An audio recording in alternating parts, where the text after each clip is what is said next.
आज ही Doubtnut app download करें। डाउटनेट पर होगा अब आपके सभी मैथ्स, केमिस्ट्री, फिजिक्स और बायोलॉजी डाउट्स का सफाया। बस अपने क्वेश्चन की फोटो खींचो, उसे क्रॉप करो और तुरंत वीडियो सोल्यूशन पाओ। Download now. हेलो फ्रेंड्स, यहाँ पे हमें जेई मेंस का क्वेश्चन दिया हुआ है। यहाँ पे हमारा क्वेश्चन है, if weight of an object at pole is 196 newton then weight at equator is, और यहाँ पर हमें जी की वैल्यू दे रखी है 10 मीटर पर सेकेंड स्क्वायर एंड रेडियस हमारा दे रखा है अर्थ का 6400 किलोमीटर 6400 किलोमीटर। देखिए, और ऑप्शन दे रखे हैं हमें। तो देखिए, यहाँ पर हमारी जो कंडीशन दे रखी है उसके लिए हम डायग्राम ड्रॉ कर लेते हैं और इसका सॉल्व करते हैं। तो देखिए, यहाँ पर मैंने डायग्राम ड्रॉ कर लिया है। यहाँ पर अगर मैं ये मानूँ कि ये मेरी अर्थ है, ठीक है, और ये हमारा नॉर्थ पोल हो गया, ठीक है, नॉर्थ पोल, और ये हमारा साउथ पोल हो गया, ये मेरा इक्वेटर हो गया, ये इक्वेटर, ठीक है। और ये यहाँ पर मैंने इसका माना कि अर्थ का सेंटर है, तो ये रेडियस क्या हो जाएगी मेरी, आर हो जाएगी, ठीक है। देखो, जो जो वैल्यूज़ दे रखी हैं, और मुझे देखो, मुझे दे रखा है जी की वैल्यू पोल पे कितनी है, 10 मीटर पर सेकेंड स्क्वायर, 10 मीटर पर सेकेंड स्क्वायर, ये मैंने नोट डाउन कर ली। वेट ऑन ऑब्जेक्ट कितना दे रखा है पोल पे, एट पोल मुझे यहाँ पर वेट दे रखा है W बराबर 196 न्यूटन, ठीक है। अगर मैं वेट की बात करूँ, वेट क्या होता है, W is equal to M into G, ठीक है। तो यहाँ से अगर मैं बोलूँ कि मेरा मास कितना आ जाएगा, तो देखो आप लिख सकते हो M इंटू 10 बराबर 196 न्यूटन। तो आपका M कितना आ जाएगा यहाँ से, 196 डिवाइडेड बाई 10 यानी कि 19.6 kg, ठीक है, आ जाएगा। अब देखो, मुझे यहाँ पे मास पता चल चुका है। मुझे, अगर मैं पोल की बात करूँ, पोल पे जब आप वेट निकालते हो तो ये क्या होता है, एग्जैक्ट वेट होता है, ठीक है। अब क्योंकि अर्थ रिवॉल्व करती रहती है अपने अक्ष के तहत, ठीक है, अगर मैं ये बात करूँ कि ये एक्सिस होगी तो इससे अर्थ रिवॉल्व करती रहती है वेस्ट टू ईस्ट, ठीक है। तो इसकी वजह से जब आप इक्वेटर पे आप मास देखेंगे तो क्या होगा, वहाँ पर वेट देखेंगे, अपरेंट वेट आएगा, अपरेंट वेट आएगा। तो देखिए, हम यहाँ पर बात कर लेते हैं एट इक्वेटर, ठीक है। तो देखो, अपरेंट वेट हमारा कितना हो जाएगा, और अपरेंट वेट क्यों आ रहा है, ड्यू टू द रोटेशन, क्योंकि ये रोटेट कर रही है, ठीक है, अपने अक्ष के तहत। तो देखो, ये क्या हो जाएगा, ये आ जाएगा mg minus m into omega square r. यहाँ पर ओमेगा क्या है, इसकी वेलोसिटी, एंगुलर वेलोसिटी, आर क्या है, हमारी रेडियस है जो कि हमको दे रखी थी। देखो, आर कितनी दे रखी है, 6400 किलोमीटर, ठीक है। यूनिट का ध्यान आपको जरूर रखना है। देखो, तो हम इसको मीटर में कर लेते हैं, तो ये कितना हो जाएगा, 6400 गुणे 10 की घात 3 मीटर, ओके। देखो, सारी वैल्यूज रख लेते हैं तो हमें अपरेंट वेट मिल जाएगा इक्वेटर पे। तो देखो, mg मेरा कितना था, 196, हमने 196 लिख लिया। यहाँ पर m कितना है, 19.6 हमने निकाल लिया है। ओमेगा हमारा देखो क्या हो जाएगा, देखो ओमेगा के लिए अगर मैं बात करूँ, मुझे यहाँ पर पता है कि अर्थ के लिए जो t होता है, टाइम पीरियड रोटेशन का, वो कितना होता है, 24 आवर्स में ये कंप्लीट कर लेती है, ठीक है। तो ओमेगा इज इक्वल टू मुझे पता है क्या होता है, 2 पाई बाई टी, ठीक है। इसको मैं सेकेंड्स में चेंज करूंगा तो ये मेरा कितना हो जाएगा, 24 इंटू 3600, ठीक है, क्योंकि 3600 सेकंड होते हैं तो ये मेरे सेकंड्स में आ गए, ठीक है। तो ओमेगा इज इक्वल टू मैं लिख सकता हूँ 2 पाई डिवाइडेड बाई 24 इंटू 3600, ओके। तो देखो, यहाँ पे ये वैल्यू में रख देता हूँ, तो यह आ जाएगा 2 पाई डिवाइडेड बाई 24 इंटू 3600 का स्क्वायर, और हमारा आर जो है, देखो आर कितना है, 6400 इंटू 10 की पावर 3, ये हमने लिख लिया। तो देखो, इसको आप सॉल्व करोगे, अपरेंट वेट को मैं W1 से लिख दे रहा हूँ, या WP से आप लिख लो। तो यहाँ से हमारा WP इज इक्वल टू क्या आ जाएगा, देखो इसको आप सॉल्व करोगे तो ये वैल्यू आ जाएगी 196 माइनस 19.6 इंटू इसका स्क्वायर करोगे तो ये देखो 2 पाई डिवाइडेड बाई 24 इंटू 3600, इसको आप लिख सकते हो 4 पाई स्क्वायर डिवाइडेड बाई 24 का स्क्वायर इंटू 3600 का स्क्वायर इंटू 6400 इंटू 10 की पावर 3। इसको आप फर्दर सॉल्व करोगे तो देखो, ये जो आपका अपरेंट वेट आ जाएगा पोल्स पे, ये वैल्यू आपकी पूरी जो वैल्यू है, ये वैल्यू आपकी आ जाएगी 0.66। आप इसको सॉल्व करोगे तो ये आ जाएगा 196 माइनस 0.66, और यहाँ से ये आ गया 195.33।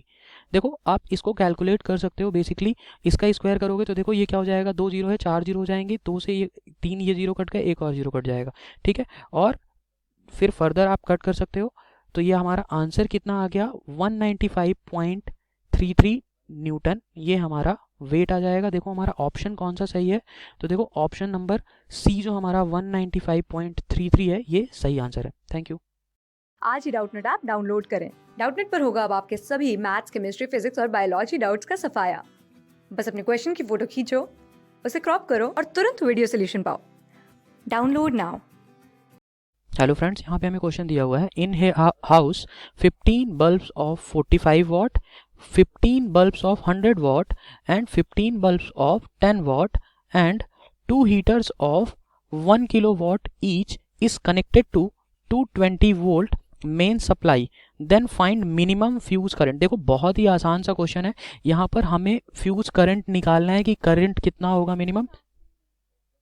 तो देखो देख लेते हैं, यहाँ पर अगर मैं बात करूँ कि कुल लोड कितना आ रहा है, कुल पावर कितना लग रहा है, ये अगर मुझे पता चल जाए और मुझे वोल्टेज दे रखा है तो मैं बहुत ही आसानी से करंट की वैल्यू निकाल सकता हूँ। तो देखो अगर मैं बात करूँ कि टोटल लोड या फिर टोटल पावर कितना कंज्यूम हो रहा है, तो देखो ये कितना आ जाएगा, जितने भी आपके बल्ब्स लगे हुए हैं डिफरेंट वाट्स का, उनसे मैं पावर निकाल सकता हूँ, ठीक है। तो देखो यहाँ पर ये मुझे क्या दिया है, 15 बल्ब्स है 45 वाट्स के, तो टोटल पावर मैं सबके लिए लिख लेता हूँ। ये एक हो गया मेरा आर्टिकल, दूसरा ये हो गया, तीसरा आपका ये हो गया, और चौथा मेरे क्या लगे हुए हैं, हीटर लगे हुए हैं, ठीक है।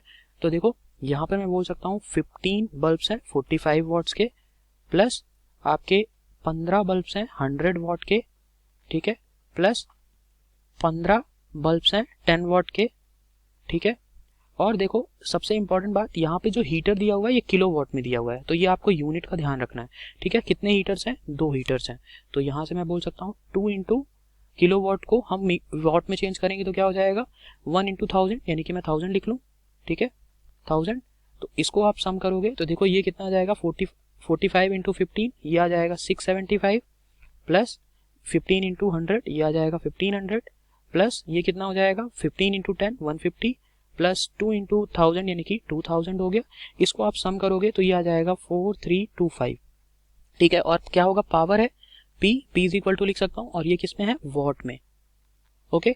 देखो अब यहाँ पे मुझे पता है कि पावर जो होता है, power P is equal to मैं लिख सकता हूँ V इंटू आई, ठीक है, क्योंकि मुझे वोल्टेज दिया हुआ है तो मैं वोल्टेज का फॉर्मूला यूज कर लेता हूँ।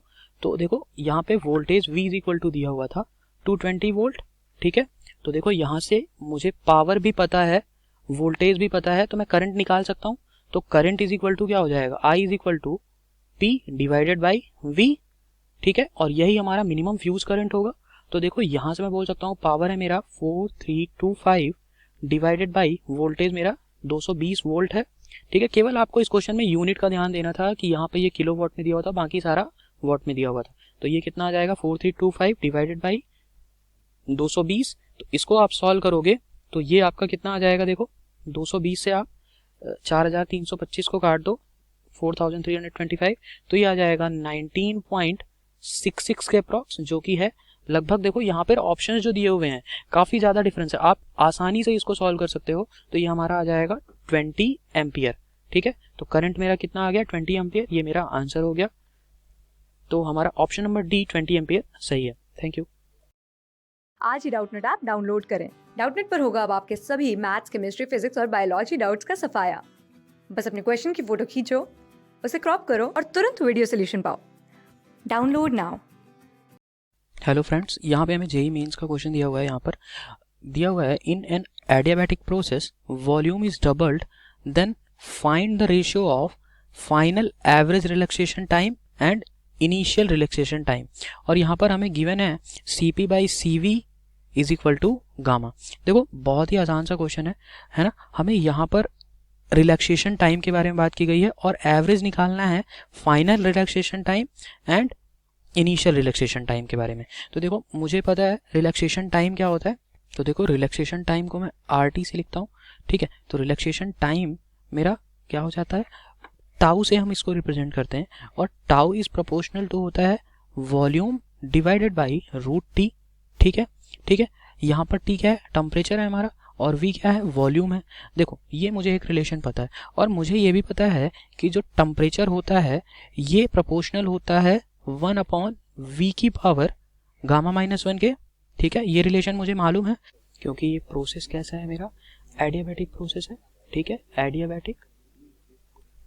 ठीक है, अब देखो यहाँ से इन दोनों का यूज करके मैं डायरेक्टली टाउ में रिलेशन देख सकता हूँ, क्योंकि यहाँ से अगर मैं लिखना चाहूँ तो मैं क्या लिख सकता हूँ, tau will be proportional to, ये क्या हो जाएगा, v इंटू, यहाँ पर ये क्या है, t की जगह पे अगर मैं यहाँ पर देखूँ कि t का प्रोपोर्शन कैसा है, 1/v की पावर गामा -1, तो इसको मैं क्या लिख सकता हूँ, v की पावर गामा -1 डिवाइडेड बाई 2 लिख सकता हूँ, और ये इंटू में आ जाएगा क्योंकि ये इन्वर्सली रिलेशन है यहाँ पर।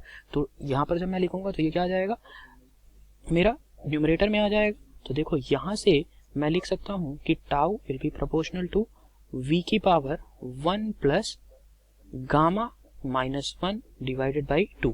ठीक है, अब देखो इसको अगर आप लिखना चाहो तो लिख सकते हो tau will be proportional to v की पावर, इसको अगर आप एलसीएम ले लो तो ये कितना हो जाएगा, 2 प्लस गामा -1, यानी कि 1 प्लस गामा बाई 2 लिख सकता हूँ इसको, 1 प्लस गामा बाई 2। अब प्रोपोर्शनलिटी अगर मैं हटा दूं तो relaxation tau is equal to k constant मैंने ले लिया इंटू v की power 1 plus gamma divided by 2 आ जाएगा। अब देखो मैं इनिशियल के लिए अगर मैं मानूं कि टाउ आई था मेरा रिलैक्सेशन टाइम, ये इनिशियल के लिए है, और टाउ एफ मैंने कहा ये मेरा फाइनल के लिए है, रिलैक्सेशन टाइम, फाइनल टाइम। ठीक है, अब देखो यहाँ से मुझे क्या चाहिए था, रिलेशन चाहिए, मुझे रेशियो चाहिए था फाइनल एवरेज रिलैक्सेशन टाइम और इनिशियल रिलैक्सेशन टाइम। ठीक है, तो यहाँ से मैं लिख सकता हूँ tau F divided by tau I. तो देखो टाउ अगर मैं फाइनल के लिए बात करूँ तो ये कितना हो जाएगा, मेरा के कांस्टेंट है। ठीक है, तो के इंटू यहाँ पर V2, मैंने V2 फाइनल के लिए ले लिया। देखो वॉल्यूम मेरा क्या है, V2, एंड इनिशियल के लिए मैंने कहा वॉल्यूम मेरा क्या है, V1 है। ठीक है, तो V2 की पावर 1 प्लस गामा बाई 2 और डिवाइडेड बाई, यहाँ पे मेरा क्या आ जाएगा, कांस्टेंट तो के ही होगा। ठीक है, V1 की power 1 plus gamma divided by 2। ठीक है, ये आ गया मेरा। अब देखो मुझे यहाँ पर क्या दिया हुआ था कि इस प्रोसेस में वॉल्यूम क्या हो रहा है, डबल हो जा रहा है फाइनल पे। ठीक है, यानी कि जो अगर मैं बोलूं कि V2 क्या है मेरा, V2 इज इक्वल टू है 2 टाइम्स ऑफ V1। ठीक है, तो यहाँ से मैं बोल सकता हूँ रिलैक्सेशन टाइम का रेशियो मेरा क्या आ जाएगा, tau F divided by tau i is equal to 2 V1 divided by V1, और के से के कैंसिल कर सकता हूँ, कांस्टेंट है, और ये पावर कितनी आ जाएगी, 1 प्लस गामा डिवाइडेड बाई 2। ठीक है, तो यहाँ से ये कितना आ जाएगा, देखो V1 से V1 कैंसिल आउट हो जाएगा।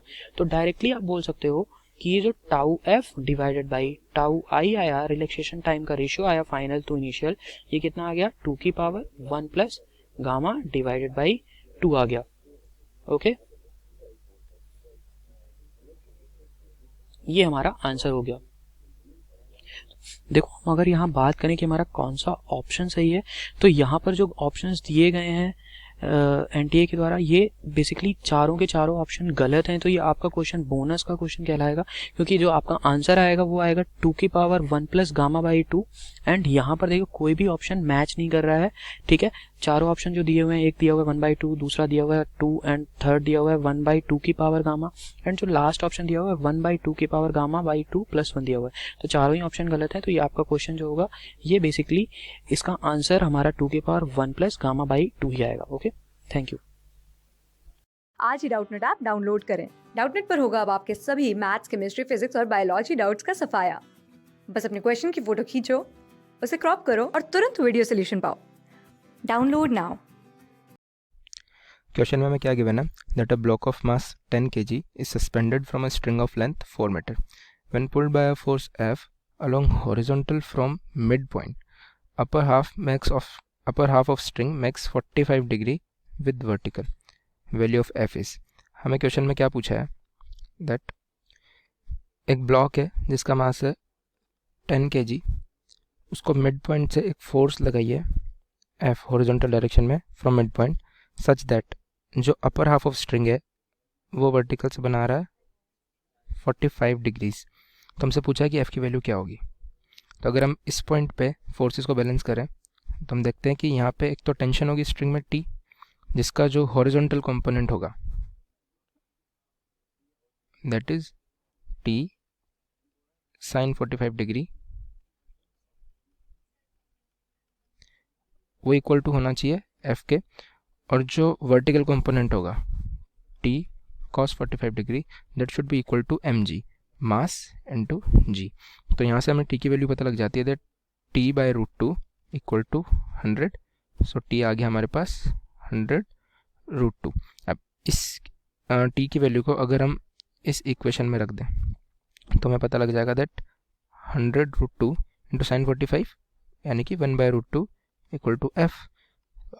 तो एफ इक्वल टू 100 न्यूटन, और ये गिवन है हमारे ऑप्शन नंबर 1 में। Thank you. आज ही डाउटनेट ऐप डाउनलोड करें। डाउटनेट पर होगा अब आपके सभी मैथ्स, केमिस्ट्री, फिजिक्स और बायोलॉजी डाउट्स का सफाया। बस अपने क्वेश्चन की फोटो खींचो, उसे क्रॉप करो और तुरंत वीडियो सोल्यूशन पाओ। Download now. Hello everyone, welcome to the Doubtnut. Question दिया है यहाँ पे the surface mass density of a disc of a radius a with the radial distance sigma is equal to a plus br, where a and b are the positive constant, then the moment of inertia of the disk about an axis passing through its center and the perpendicular to the plane. Okay, तो यहाँ पे देखो surface mass density दे रखा है disc का। Okay, ये मेरा disc है जिसका रेडियस मुझे a दे रखा है, और उसका जो रेडियल डिस्टेंस है सिग्मा वो क्या है a प्लस बी आर दे रखा है, और a और b जो है यहाँ पे मेरे क्या है वो कांस्टेंट है। तो देन बताना है कि मोमेंट ऑफ इनर्शिया आई जो होगा अबाउट द एक्सिस जो कि इसके सेंटर से पास होके जा रही है, और जो परपेंडिकुलर है इस प्लेन के उसके अबाउट जो हमारा मोमेंट ऑफ इनर्शिया होगा वो क्या होगा। ओके, तो देखो क्या होगा मोमेंट ऑफ इनर्शिया। तो moment of inertia find out करने के लिए देखो ये क्या है, एक कंटिन्यूसली बॉडी है, मतलब कि एक डिस्क है। तो यहाँ पे हम इंटीग्रेशन मेथड को यूज़ करेंगे। तो इंटीग्रेशन मेथड यूज़ करने के लिए यहाँ पे देखो हमें पहले क्या दे रखा है कि हमें पहले पता होना चाहिए कि हमारा जो मोमेंट ऑफ इनर्शिया होता है I is equal to M are square होता है। ओके, तो यहाँ पे देखो मैं यहाँ पे क्या करूँगा, एक डीएम लेंथ का स्मॉल एलिमेंट यहाँ पे मान लूँगा। ओके, देन उसको इंटीग्रेट कर दूंगा तो क्या मिल जाएगा, मुझे टोटल मास मिल जाएगा, और रेडियस से मल्टीप्लाई कर दूंगा आर स्क्वायर से, तो मोमेंट ऑफ इनर्शिया मैं इजीली फाइंड कर सकता हूँ। ओके, तो यहाँ पे देखो सिग्मा का वैल्यू दे रखा है, मुझे सिग्मा दे रखा है ए प्लस वी आर दे रखा है। ओके, और मोमेंट ऑफ इनर्शिया क्या होगा डी आई, अगर मैं निकालूं तो d I is equal to क्या होगा d m are square. Okay, तो यहाँ पे देखो अगर मुझे डीएम पता चल जाए तो मैं इजीली फाइंड आउट कर सकता हूँ यहाँ से। तो डीएम कैसे फाइंड आउट करेंगे, देखो तो डीएम क्या होता है, मुझे पता है कि जो वॉल्यूम डेंसिटी है, मतलब कि रो इज इक्वल टू क्या होता है मास बाई वॉल्यूम। ओके, तो मास क्या आ जाएगा यहाँ पे रो इंटू वी। ओके, तो यहाँ पे देखो मास को मैंने डीएम माना है, तो डीएम इज इक्वल टू यहाँ से क्या आएगा डीएम आ जाता है मेरा यहाँ से, देखो वो आएगा surface density a plus we r. Okay, then a plus we r. अब देखो वॉल्यूम क्या हो जाएगा, तो सरकमफ्रेंस इसका डिस्क का 2 पाई आर सरफेस इनटू में डी आर। ओके, तो ये क्या मिल गया, मुझे मास मिल गया। तो अब देखो यहाँ पे इसको मैं इक्वेशन फर्स्ट मान लेता हूँ, तो यहाँ पे डी आई का वैल्यू कितना हो गया, D I is equal to आ गया डीएम की जगह क्या रख देंगे यहाँ पे ए प्लस वी आर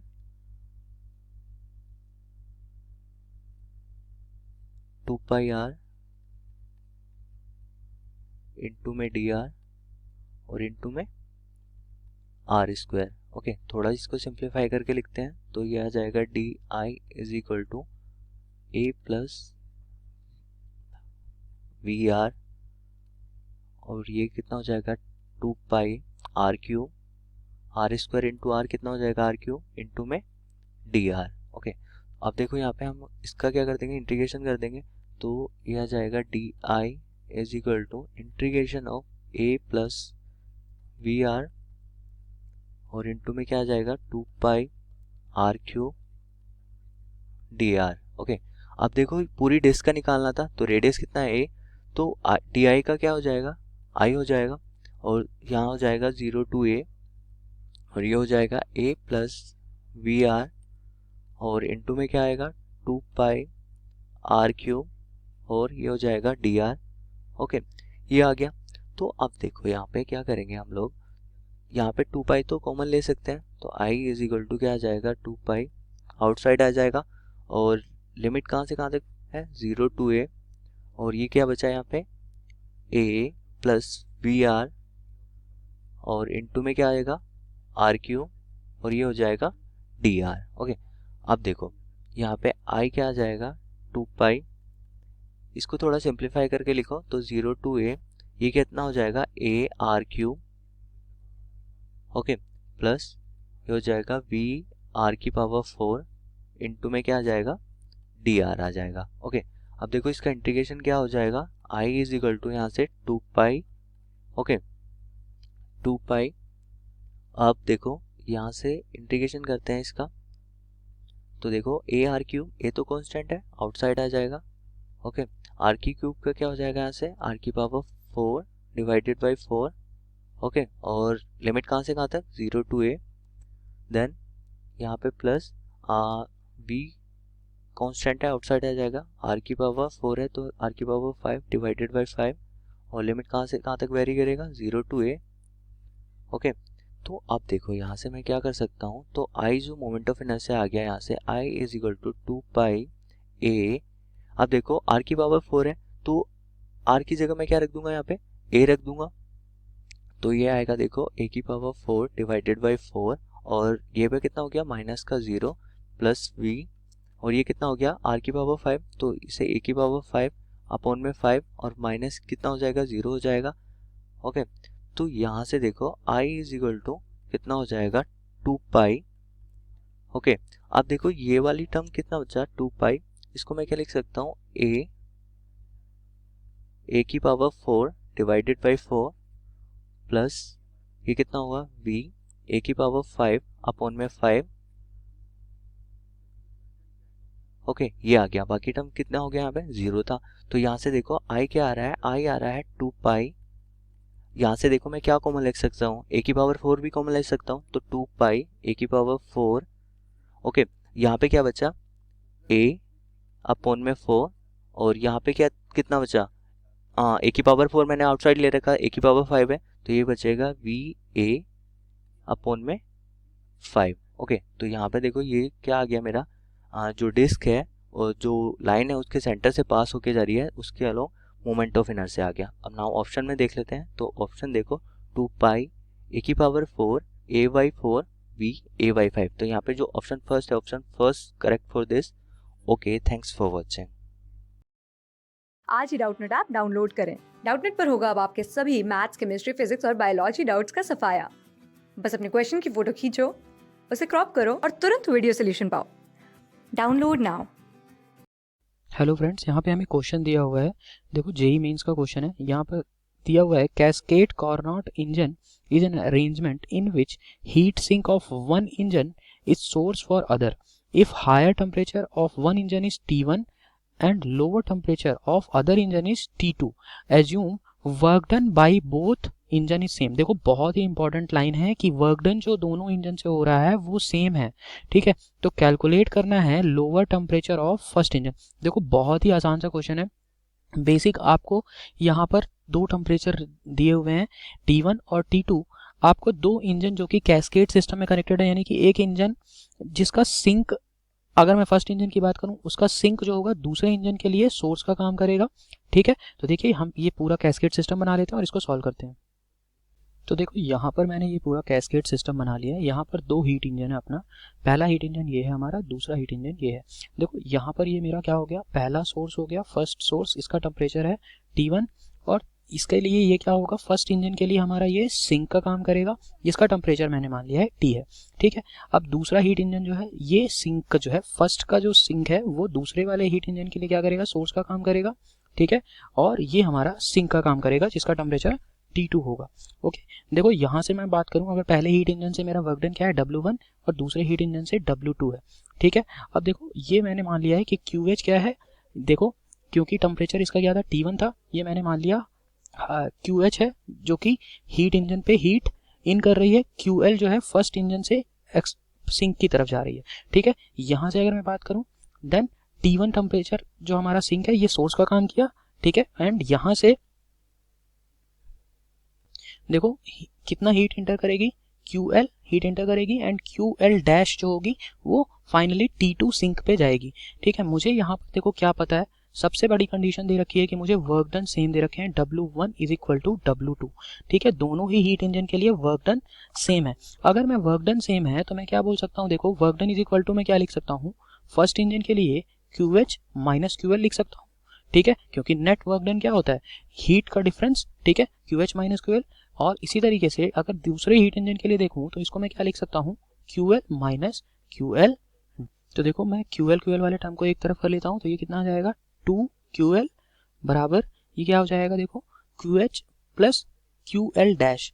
तो ये आ जाएगा QH प्लस QL डैश। देखो यहाँ से डायरेक्टली मैं QL से अगर डिवाइड कर दो दोनों साइड तो ये क्या आ जाएगा, 2 is equal to QH divided by QL plus QL dash divided by QL लिख सकता हूँ। दोनों साइड मैंने QL से डिवाइड किया, तो देखो यहाँ से ये मुझे पता है कि QH डिवाइडेड बाई QL जो है ये क्या है, बेसिकली मैं इसको टेम्परेचर के टर्म पे लिख सकता हूँ। तो यहाँ पर QH किसके लिए है, टेम्परेचर, देखो सोर्स के लिए, यानी कि ये क्या आ जाएगा T1, और QL जो है आपका ये क्या है, टेम्परेचर इसका लिए क्या है T। तो T1 बाई T लिख सकता हूँ QH बाई QL को, इसमें कोई डाउट नहीं है। ठीक है, तो देखो यहाँ से इसी तरीके से QL dash divided by QL को मैं क्या लिख सकता हूँ, यहाँ से QL डैश किसके रिस्पेक्ट में है, T2 के। तो यहाँ से क्या आ जाएगा T2 एंड QL किस पे हीट आ रही है, सिंक पे हमारा यहाँ पर फर्स्ट इंजन के लिए, तो इसका टेम्परेचर क्या है T है, तो T2 बाई T लिख सकता हूँ। तो यहाँ से बेसिकली ये मेरा क्या हो जाएगा, ये जो मेरा इक्वेशन है, देखो इसको इक्वेशन 1 दे देता हूँ, तो ये आ जाएगा 2 is equal to T1 divided by T plus T2 divided by T। तो यहाँ से ये मैं आप क्या लिख सकते हैं, देखो basically T is equal to T1 plus T2 divided by 2। तो देखो मेरा ये टेम्परेचर आ गया। बेसिकली मुझे क्या चाहिए था, टेम्परेचर ही चाहिए था कि आपका जो इन बिटवीन टेम्परेचर आ रहा है इस कैट के सिस्टम में उसका टेम्परेचर क्या होगा। तो मेरा ये आंसर आ गया T1 प्लस T2 बाई 2। देखो वर्क डन अगर कभी भी सेम हो तो हमारा आंसर आता है T1 प्लस T2 बाई 2। तो कौन सा ऑप्शन सही हो गया है, तो option number b T1 plus T2 by 2। Thank you. आज ही डाउटनेट ऐप डाउनलोड करें। डाउटनेट पर होगा अब आपके सभी मैथ्स, केमिस्ट्री, फिजिक्स और बायोलॉजी डाउट्स का सफाया। बस अपने क्वेश्चन की फोटो खींचो, उसे क्रॉप करो और तुरंत वीडियो सोल्यूशन पाओ। Download now. अब हमें इस क्वेश्चन में जो दिया है memory based question 7 Jan 2020 second shift का क्वेश्चन है फिजिक्स का। ये इस क्वेश्चन में हमें दिया है एक्टिविटी है हमारी एक सब्सटेंस की जो चेंज की जा रही है 700 सेकेंड इनवर्स से 500 सेकेंड इनवर्स 30 मिनट्स में। ठीक है, हमें बताना है कि क्या हमारी हाफ लाइफ होती है इन मिनट्स, ये हमें बताना है इस क्वेश्चन में। तो हमारा हाफ लाइफ कैसे हम लिखते हैं, हम इसे लिख सकते हैं, हमारा जो रिलेशन रहता है A is equal to A0 e to the power lambda t।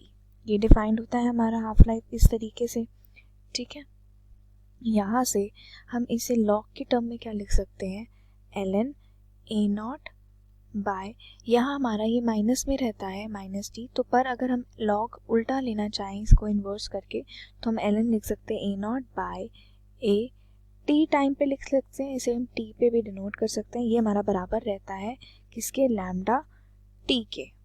ठीक है, अब यहाँ हमारा 2 टाइम्स जो हमें गिवन है तो हम कैसे लिख सकते हैं, पहली सिचुएशन में हम हाफ टाइम अगर कंसिडर करें तो हमारा हाफ टाइम को हम रिप्रेजेंट करेंगे तो ये लिख सकते हैं लैम्डा जो टी हाफ है ये हमारा किसके बराबर रहता है, ln2। ये फॉर्मूला रहता है डायरेक्ट, तो ये हमारी फर्स्ट इक्वेशन होती है, हाफ टाइम के रिस्पेक्ट में लिख दिया हमने। सेकंड जो हमें दिया है, हमें इस एक्टिविटी का यूज़ करते हुए जो चेंज हो रहा है 700 से 500, तो हम क्या लिख सकते हैं, हमारा ये हो जाएगी वैल्यू हमारी लैम्डा, और ये 30 मिनट्स में हो रहा है तो टी हमारा, तो ये 30 हो गया। ठीक है, ये हमारा मिनट्स में है तो मिनट्स लिखेंगे, ये हमारा हो जाएगी चीज़ ln 700 बाय 500 यानी कि ln 7/5 हो गया। ये हमारी सेकंड इक्वेशन बन गई। ठीक है, अब फर्स्ट और सेकंड का अगर हम रेशियो ले लें तो इन दोनों का जब हम डिवाइड करके रेशियो ले लेंगे यानी कि फर्स्ट डिवाइडेड बाय सेकंड कर दें तो हमें क्या मिलेगा, वहाँ से हमारी वैल्यू हो जाएगी ln2 by ln 7/5 is equal to t half by 30 minutes में आ जाएगा। ठीक है, तो इसको हम फर्दर लिख सकते हैं ln2 की जो वैल्यू रहती है और ln7/5 अगर हम वैल्यू पुट इन कर दें log table via log table, तो हमारी जो वैल्यू है वो कितनी हो जाएगी 30 इंटू 2.06, ये हमारा बराबर हो गया टी हाफ। ये जो वैल्यू आई इसको पूरा कंप्लीट डिवाइड करने के बाद आई, ठीक है। तो यहाँ से जो वैल्यू हमारी हो गई टी हाफ की वो कितनी होगी, टी हाफ हमारा हो गया 61.8 मिनट। तो जो अगर हम इस वैल्यू को मल्टीप्लाई करने के बाद जब हम देखेंगे तो जो नियरेस्ट वैल्यू जो हमारी आ रही है वो हमारी ऑप्शन 61.8 आया है हमारा, जो क्लोजेस्ट है वो 62 मिनट्स है। Thank you. आज ही डाउटनेट ऐप डाउनलोड करें। डाउटनेट पर होगा अब आपके सभी मैथ्स, केमिस्ट्री, फिजिक्स और बायोलॉजी डाउट्स का सफाया। बस अपने क्वेश्चन की फोटो खींचो, उसे क्रॉप करो और तुरंत वीडियो सोल्यूशन पाओ। Download now. Hello everyone, welcome to the Doubtnut. Question दिया है यहाँ पे, in Young double slit experiment separation between the slit is 0.15 mm, distance between the slit and the screen is 1.5 meter and the wavelength of the light is 589 nanometer, then the fringe width is okay। तो देखो बहुत ही simple question है। यहाँ पे young double slit experiment दे रखा है, तो young double slit experiment में जो स्लिट है S1 और S2 और यहाँ पे स्क्रीन है ओके। तो यहाँ पे देखो हमें पता होना चाहिए कि जो स्लिट के बीच का जो सेपरेशन है S1 और S2 उसको हम मानते हैं स्मॉल d से ओके। तो यहाँ पे स्लिट का सेपरेशन मुझे कितना दे रखा है, d का वैल्यू दे रखा था यहाँ पे 0.15 mm ओके। स्लिट से स्क्रीन तक का जो डिस्टेंस होता है उसको मानते हैं हम कैपिटल D ओके। तो यहाँ पे कैपिटल D का वैल्यू दे रखा है 1.5 मीटर ओके। देन वेवलेंथ दे रखा है यहाँ पे लैम्डा 589 नैनोमीटर ओके। पूछा है हमसे यहाँ कि जो हमारा फ्रिंज विड्थ होगा वो क्या होगा। तो देखो फ्रिंज विड्थ का हमें फॉर्मूला पता होता है, beta is equal to lambda. वो क्या होता है, वो याद रखने वाली बात थी कि यहाँ पे कैपिटल डी अपॉन में स्मॉल डी होता है, कैपिटल डी अपॉन में स्मॉल डी। तो यहाँ पे देखो फ्रिंज विड्थ हम यहाँ से इस फॉर्मूले को यूज करते हुए निकाल सकते हैं यहाँ पे। तो यहाँ पे देखो बीटा इज इक्वल टू कितना आएगा, वेवलेंथ दे रखा है नैनोमीटर में, तो पहले कन्वर्ट करेंगे हम इसको मीटर में। तो ये हो जाएगा देखो 589 इंटू 10⁻⁻9 मीटर ओके। और डी जो सेपरेशन है वो ऑलरेडी मीटर में दे रखा है, तो 1.5 मीटर और अपॉन में स्मॉल डी स्लिट के बीच का जो सेपरेशन है वो किस में दे रखा था, मिलीमीटर में दे रखा था। तो 0.15 इंटू में 10⁻³ ओके। तो देखो यहाँ से जो बीटा आएगा सॉल्व करने पर वो आ जाता है मेरा 5.9 मिलीमीटर ओके। तो यहाँ पे देखो फ्रिंज विड्थ का वैल्यू कितना आ रहा है 5.9 मिलीमीटर ओके। तो यहाँ पे ऑप्शन में देख लेते हैं, तो यहाँ पे जो ऑप्शन है option third for correct for this okay. Thanks for watching. आज ही डाउटनेट ऐप डाउनलोड करें। डाउटनेट पर होगा अब आपके सभी मैथ्स, केमिस्ट्री, फिजिक्स और बायोलॉजी डाउट्स का सफाया। बस अपने क्वेश्चन की फोटो खींचो, उसे क्रॉप करो और तुरंत वीडियो सोल्यूशन पाओ। Download now. Hello everyone, welcome to the Doubtnut. Question है यहाँ पे, an ideal fluid is flowing in a pipe in a streamline flow okay. तो यहाँ पे देखो एक पाइप है जो कि हमारा फ्लूइड है वो आइडल है और फ्लो हो रहा है कैसा, स्ट्रीमलाइन फ्लो हो रहा है ओके। तो pipe has a maximum and the minimum diameter, maximum दे रखा है 6.4 ओके। तो यहाँ पे देखो मैक्सिमम जो डायमीटर होगा जो बड़ा होगा, मतलब कि यहाँ पे देखो इसको मैं मान रहा हूँ 6.4 डायमीटर दे रखा है, मतलब कि D1 दे रखा है, और मिनिमम यहाँ पे डायमीटर दे रखा है D2, वो दे रखा है 4.8 सेंटीमीटर ओके। और यहाँ पे 6.4 centimetre. Find out the ratio of maximum and minimum velocity. तो यहाँ पे हमें रेशियो बताना है कि मिनिमम और मैक्सिमम जो वेलोसिटी है उनका क्या रेशियो होगा ओके। तो यहाँ पे देखो यहाँ पे जो फ्लो है पाइप में फ्लूइड का वो कैसा है, स्ट्रीमलाइन फ्लो है ओके। कैसा फ्लो है, स्ट्रीमलाइन फ्लो है okay.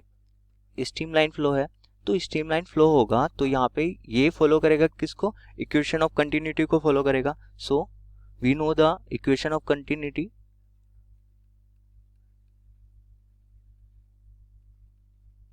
Equation of continuity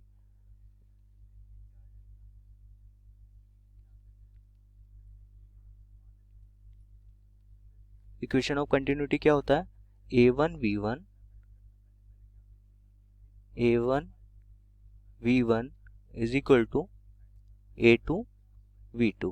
okay, तो यहाँ पे देखो एरिया क्या होगा पाइप का, क्योंकि पाइप का जो जहाँ से फ्लूइड पास होता है वो कैसा होता है, एक सर्कुलर की फॉर्म में होता है, तो एरिया क्या हो जाएगा, पाई आर स्क्वायर। ओके, तो यहाँ पे देखो A1 क्या हो जाएगा, पाई R1 स्क्वायर इंटू में V1, और A2 कितना हो जाएगा यहाँ से, पाई R2 स्क्वायर V2। ओके, तो यहाँ पे देखो हमें डायमीटर की फॉर्म में दे रखा था। ओके, तो यहाँ पे डायमीटर से हम निकाल सकते हैं, तो रेडियस क्या हो जाएगा, आधा हो जाएगा, तो R1 क्या हो जाएगा, R1 आ जाएगा यहाँ से D1 अपॉन में 2। ओके, तो डायमीटर कितना दे रखा है, 6.4 डिवाइडेड बाई 2, तो यहाँ से देखो R1 कितना आ रहा है, R1 आ रहा है मेरा 2 3 जा 6 और 2 2 जा 4, 3.2 सेंटीमीटर। देन सिमिलरली यहाँ से R2 हम फाइंड आउट कर सकते हैं D2 बाई 2, तो R2 D2 कितना था 4.8 अपॉन में क्या आएगा 2, तो यहाँ से R2 का वैल्यू आ रहा है 4.8 डिवाइडेड बाई 2, 2 2 जा 4 और 2 4 जा 8, तो 2.4 सेंटीमीटर। ओके, तो यहाँ से देखो R1 और R2 मुझे मिल गए, पाई से पाई यहाँ कैंसिल आउट हो रहा है, तो यहाँ से हमें रिलेशन बताना था मैक्सिमम और मिनिमम वेलोसिटी का, मतलब कि V1 और V2 का हमें रेशियो बताना है यहाँ पे, तो V1 अपॉन में V2 इज इक्वल टू क्या आ जाएगा, R2 बाई R1 का होल स्क्वायर में लिख सकता हूँ यहाँ पे। तो यहाँ पे देखो V1 over V2 is equal to कितना आएगा, R2 कितना आया है यहाँ से मेरा 2.4 अपॉन में कितना आया 3.2 का होल स्क्वायर। ओके, जब देखो इसको सॉल्व करते हैं तो V1 over V2 is equal to कितना आ रहा है मेरा। ओके, तो देखो यहाँ से पॉइंट क्या हो रहा है, कैंसिल आउट हो रहा है, तो 8 से देखो 8 3 जा 24 और 8 4 जा 32, तो 3 का स्क्वायर और 4 का स्क्वायर कितना आ जाएगा 9/16। ओके, तो यहाँ पे हमें रेशियो बताना था मैक्सिमम और मिनिमम वेलोसिटी का, तो वो आ जाता है 9/16 का। ओके, नाउ ऑप्शन में देखते हैं, तो यहाँ पे देखो जो ऑप्शन फर्स्ट है 9/16 is correct for this. Okay, thanks for watching. आज ही डाउटनेट ऐप डाउनलोड करें। डाउटनेट पर होगा अब आपके सभी मैथ्स, केमिस्ट्री, फिजिक्स और बायोलॉजी डाउट्स का सफाया। बस अपने क्वेश्चन की फोटो खींचो, उसे क्रॉप करो और तुरंत वीडियो सोल्यूशन पाओ। Download now. इस क्वेश्चन में हमें दिया है जो कि जेईई मेंस का 7 जन 2020 के सेकंड शिफ्ट का क्वेश्चन है। ये एक मेमोरी बेस्ड क्वेश्चन है। यहाँ हमें एक इलेक्ट्रिक सर्किट गिवन है। इस फिगर में हमें पोटेंशियल डिफरेंस फाइंड करना है पॉइंट ए और पॉइंट बी के बीच में, यानी कि यहाँ हमें पोटेंशियल डिफरेंस फाइंड करना है। इसको स्टार्ट करने से पहले हम थोड़ा सर्किट एनालाइज कर लेते हैं। तो अगर हम अपने सर्किट का ये जो डायोड हमें गिवन है, तो हम देखें कि इसका जो पॉजिटिव साइड है ये हाई वोल्टेज से कनेक्टेड है, उसका जो नेगेटिव साइड है वो नेगेटिव साइड ऑफ वोल्टेज से कनेक्टेड है। तो यानी कि हमारी इस केस में जो डायोड है वो हमारा क्या है, डायोड हमारा फॉरवर्ड बायस है। अब जब डायोड हमारा फॉरवर्ड बायस में रहता है तो उसे हम एक सिंपल वायर की तरह कंसिडर करते हैं, ठीक है। तो इस सर्किट को रीड्रॉ करके हम कुछ इस तरीके से लिख सकते हैं। तो ये हमारा सर्किट जो है अब ऐसे लगेगा। यहाँ हमारा जो ऊपर जो रेजिस्टेंस गिवन है, इधर हमारा दूसरा रेजिस्टेंस, ये पॉइंट ए है, ये पॉइंट बी है, और यहाँ से जो है हमारा रेजिस्टेंस आ रहा है ये वोल्ट बैटरी के साथ कनेक्टेड। ये 30 वोल्ट हमें गिवन है, यहाँ 10 किलो ओम हो गया, और इधर हमारे दोनों ये 10 किलो ओम की रेजिस्टेंस है। इसको हम और सिंप्लीफाई कैसे कर सकते हैं कि ये दोनों जो रेजिस्टेंस हैं ये हमारे पैरेलल में है, तो पैरेलल इक्विवेलेंट का फॉर्मूला लगाते हुए इस सर्किट को अब हम कैसे लिख लेंगे। ये हमारा यहाँ से बैटरी कनेक्टेड हो गई 30, इधर हमारा इक्विवेलेंट रेजिस्टेंस आ गया, ये पॉइंट ए हो गया, ये पॉइंट बी हो गया। यहाँ तो हमारा 10 किलो ओम था, पहले ही गिवन था, ये 30 वोल्ट हमारी बैटरी। अब इधर हम पॉइंट देखें तो ये दोनों हमारे पैरेलल में है, तो पैरेलल में होने के बजाय तो आर इक्विवेलेंट जो रहेगा वो कितना हो जाएगा 10 × 10 बाय 10 + 10 का फॉर्मूला लगाएंगे तो ये जो वैल्यू है ये हमारी कितनी आएगी, ये हमारी हो जाएगी 5 किलो ओम के इक्वल। तो यहाँ हम लिख देंगे 5 किलो ओम। अब जो हमें पोटेंशियल डिफरेंस निकालना है वो इस पॉइंट पे निकालना है, यानी कि इसके अराउंड हमें कंसिडर करना है। तो डायरेक्ट हम वोल्टेज डिफरेंस का अगर फॉर्मूला यूज़ करें तो हम लिख सकते हैं कि VAB जो है वो हमारा कितना हो जाएगा 30, जो हमारा वोल्टेज है, ठीक है, डिवाइडेड बाय टोटल डिफरेंस कितना रहता है, और 30 क्योंकि 5 के अक्रॉस है तो ये हो जाएगा 5 किलो ओम इनटू, एंड ये टोटल रेजिस्टेंस कितना हो गया 10 + 5 किलो ओम, यानी कि ये हो जाएगा हमारा 150/15 हमारा टोटल जो रेजिस्टेंस है इस सर्किट में, तो ये हो जाएगा 10 वोल्ट के इक्वल। तो हम अपने ऑप्शंस देखें तो हमारा ऑप्शन 3 जो है वो करेक्ट आंसर हो गया। Thank you. आज ही डाउटनेट ऐप डाउनलोड करें। डाउटनेट पर होगा अब आपके सभी मैथ्स, केमिस्ट्री, फिजिक्स और बायोलॉजी डाउट्स का सफाया। बस अपने क्वेश्चन की फोटो खींचो, उसे क्रॉप करो और तुरंत वीडियो सोल्यूशन पाओ। Download now.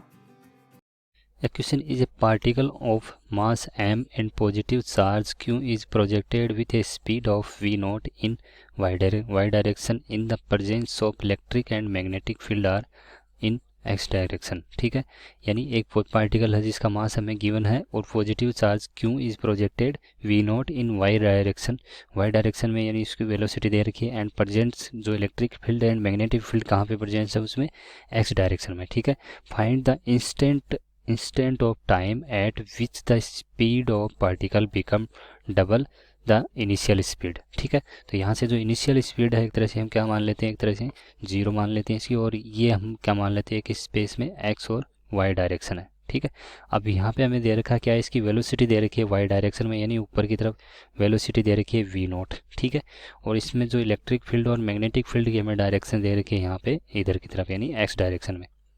ठीक है, ये v नॉट आई कैप। ठीक है, अब यहाँ से अगर आगे इसको फर्दर हम सोल्व करें तो हमें पूछा है इसमें एट ए टाइम टी पर इसकी क्या निकालनी है, इंस्टेंट टाइम पे इस पर स्पीड निकालनी है। तो यहाँ पे अगर इसके मैग्नेटिक फील्ड के कारण देखेंगे तो यहाँ से फोर्स निकालेंगे तो क्या होगा, यहाँ से v क्रॉस v होगा एक तरह से। ठीक है, क्यू वी भी हो जाएगा, क्यू वी भी क्रॉस मैग्नेटिक फील्ड के कारण क्या होगा, ये पार्टिकल रिवॉल्व करेगा एक तरह से, और वो रिवॉल्व करेगा, लेकिन उसके कारण तो रिवॉल्व करता रहेगा, लेकिन यहाँ पे मैग्नेटिक फील्ड के कारण क्या होगा, इसमें एक फोर्स लगेगा इसकी तरफ, यहाँ पे ऐसे F = QE। ठीक है, F = क्या लगेगा, यहाँ पे QE फोर्स लगेगा। अब इसके कारण यहाँ पे इसकी क्या आएगी, वेलोसिटी आएगी, तो वो वेलोसिटी मान लेते हैं क्या है, इसकी वेलोसिटी Vx। अगर ये वेलोसिटी इधर Vx है, इधर क्या है इसकी V नॉट है, तो इसका रिजल्टेंट अगर फाइंड करेंगे, और वो रिजल्टेंट हमें कितना होना चाहिए इसका, वो हमें दे रखा है डबल होना चाहिए उसका, यानी जो इसकी वेलोसिटी है वो कितनी हो जानी चाहिए, डबल हो जानी। तो यहाँ से मैं क्या कर दूंगा इसके लिए 2v नॉट का होल स्क्वायर इक्वल टू क्या हो जाएगा, यहाँ से v not square plus Vx का होल स्क्वायर। ठीक है, इसको अगर फर्दर सोल्व करते हैं तो यहाँ से Vx की वैल्यू हमारी आ जाती है यहाँ पे √3v नॉट। ठीक है, √3v नॉट हो गया। अब इसके बाद में अगर इसको आगे हम सोल्व करते हैं, हमें क्या निकालना है, इक्वेशन ऑफ मोशन हम यहाँ पे यूज़ करेंगे, यानी जो इनिशियल वेलोसिटी है हम क्या मान लेते हैं इसकी 0। तो यहाँ से Vx = क्या हो जाएगा, 0 + 80 हो जाएगा एट ए टी टाइम पे। ठीक है, अब इस T time instant time T पर हमें क्या निकालना है, टी का वैल्यू जो इस पे वेलोसिटी क्या हो जाए उसकी डबल हो जाए, तो टी टाइम निकालना। तो A = क्या हो जाएगा, यहाँ से F = क्या दिया हुआ है हमें, F = यहाँ से अगर इसका मास m है तो और एक्सेलरेशन a है। ठीक है, तो यहाँ से फोर्स = क्या हो जाएगा, ma = क्या हो जाएगा, QE, और a की वैल्यू अगर फाइंड करेंगे तो यहाँ से QE/m आ जाएगा। ठीक है, ये वैल्यू हम कहाँ पुट करेंगे, इसमें यहाँ पे पुट करते हैं, तो Vx = क्या हो जाएगा, यहाँ से QE/m × क्या हो जाएगा 3। ठीक है, अब इसके बाद में Vx की वैल्यू हमें क्या दे रखी है, यहाँ से √3v नॉट दे रखी है, तो मैं यहाँ पे ये लिख दूंगा √3v नॉट आ गई हमारी। तो यहाँ से Vx की वैल्यू आई थी √3v नॉट, यानी QE/m × t। ठीक है, और यहाँ से अगर t की वैल्यू अगर फाइंड करेंगे तो t की वैल्यू आ जाएगी यहाँ पे mv नॉट √3/QE। ठीक है, ये आ गई हमारी t की वैल्यू। तो यहाँ से अगर ये इस टाइम पे क्या हो जाएगी, उसकी वेलोसिटी क्या हो जाएगी हमारी, डबल हो जाएगी। तो यहाँ से t ये आ गया। अब इसमें अगर ऑप्शन की बात करेंगे तो ऑप्शन कौन सा हो जाएगा हमारा, यहाँ से ऑप्शन हो जाएगा फर्स्ट ऑप्शन √3 mv0/QE। ठीक है, यानी फर्स्ट ऑप्शन। आज ही डाउटनेट ऐप डाउनलोड करें। डाउटनेट पर होगा अब आपके सभी मैथ्स, केमिस्ट्री, फिजिक्स और बायोलॉजी डाउट्स का सफाया। बस अपने क्वेश्चन की फोटो खींचो, उसे क्रॉप करो और तुरंत वीडियो सोल्यूशन पाओ। Download now. इस क्वेश्चन में ये मेमोरी बेस्ड क्वेश्चन है हमारा JEE mains 2027 Jan second shift का। क्वेश्चन में हमें दिया है दो सोर्सेज है हमारे साउंड के जो मूव कर रहे हैं सेम स्पीड v के साथ, और क्या एमिट कर रहे हैं, ये फ्रीक्वेंसी 1400 हर्ट्ज एमिट कर रहे हैं। ऐसे कि जो सोर्स S1 है जो मूव कर रहा है ऑब्जर्वर के तरफ, ठीक है, और S2 जो है वो मूव कर रहा है अवे फ्रॉम द ऑब्जर्वर। अगर हमारा ऑब्जर्वर जो है वो हियर कर रहा है बीट फ्रीक्वेंसी 2 हर्ट्ज, तो हमें बताना है कि स्पीड ऑफ सोर्स हमारा क्या रहेगा। क्वेश्चन में हमें डिफाइंड है कि जो साउंड की जो स्पीड है वो हमारी सोर्स की स्पीड से बहुत ज़्यादा है, और जो साउंड की जो स्पीड है वो हमें गिवन है 350 मीटर पर सेकेंड। तो हम v जो साउंड की जो स्पीड है उसे हम c डिनोट करते हैं, हम लिख देते हैं 350 मीटर पर सेकेंड। अब सिचुएशन ड्रॉ कर लेते हैं। तो यहाँ अगर हमारा कोई ऑब्जर्वर हो गया, ठीक है, यहाँ हमारा एक सोर्स है जो स्पीड v के साथ मूव कर रहा है। ये जो स्पीड v के साथ मूव कर रहा है ऑब्जर्वर के टुवर्ड्स, ये हमारा क्या है, सोर्स 1 S1। और एक और ऑब्जर्वर है जो हमारा जो सोर्स है जो मूव कर रहा है ऑब्जर्वर से दूर, तो वो हमारा हो जाएगा S2, और जिसकी स्पीड क्या है, v। ठीक है, अब यहाँ से हम देखें तो एक हमारा ऑब्जर्वर की तरफ और एक हमारा ऑब्जर्वर के से दूर जा रहा है, तभी ये जो ऑब्जर्वर है ये हमारा बीट फ्रीक्वेंसी ऑब्जर्व कर रहा है कितनी, जो हमें डिफाइंड है 2 हर्ट्ज। तो डॉपलर्स फॉर्मूला यूज़ करते हुए हम क्या लिख सकते हैं कि हमारा ये जो F0 है, F0 हमारा क्या डिफाइंड है, F0 हमारी फ्रीक्वेंसी हो गई जो एमिट कर रहा है। तो हम लिख सकते हैं यहाँ पे कि जो F0 है हमारा वो हो जाएगा c/c माइनस v।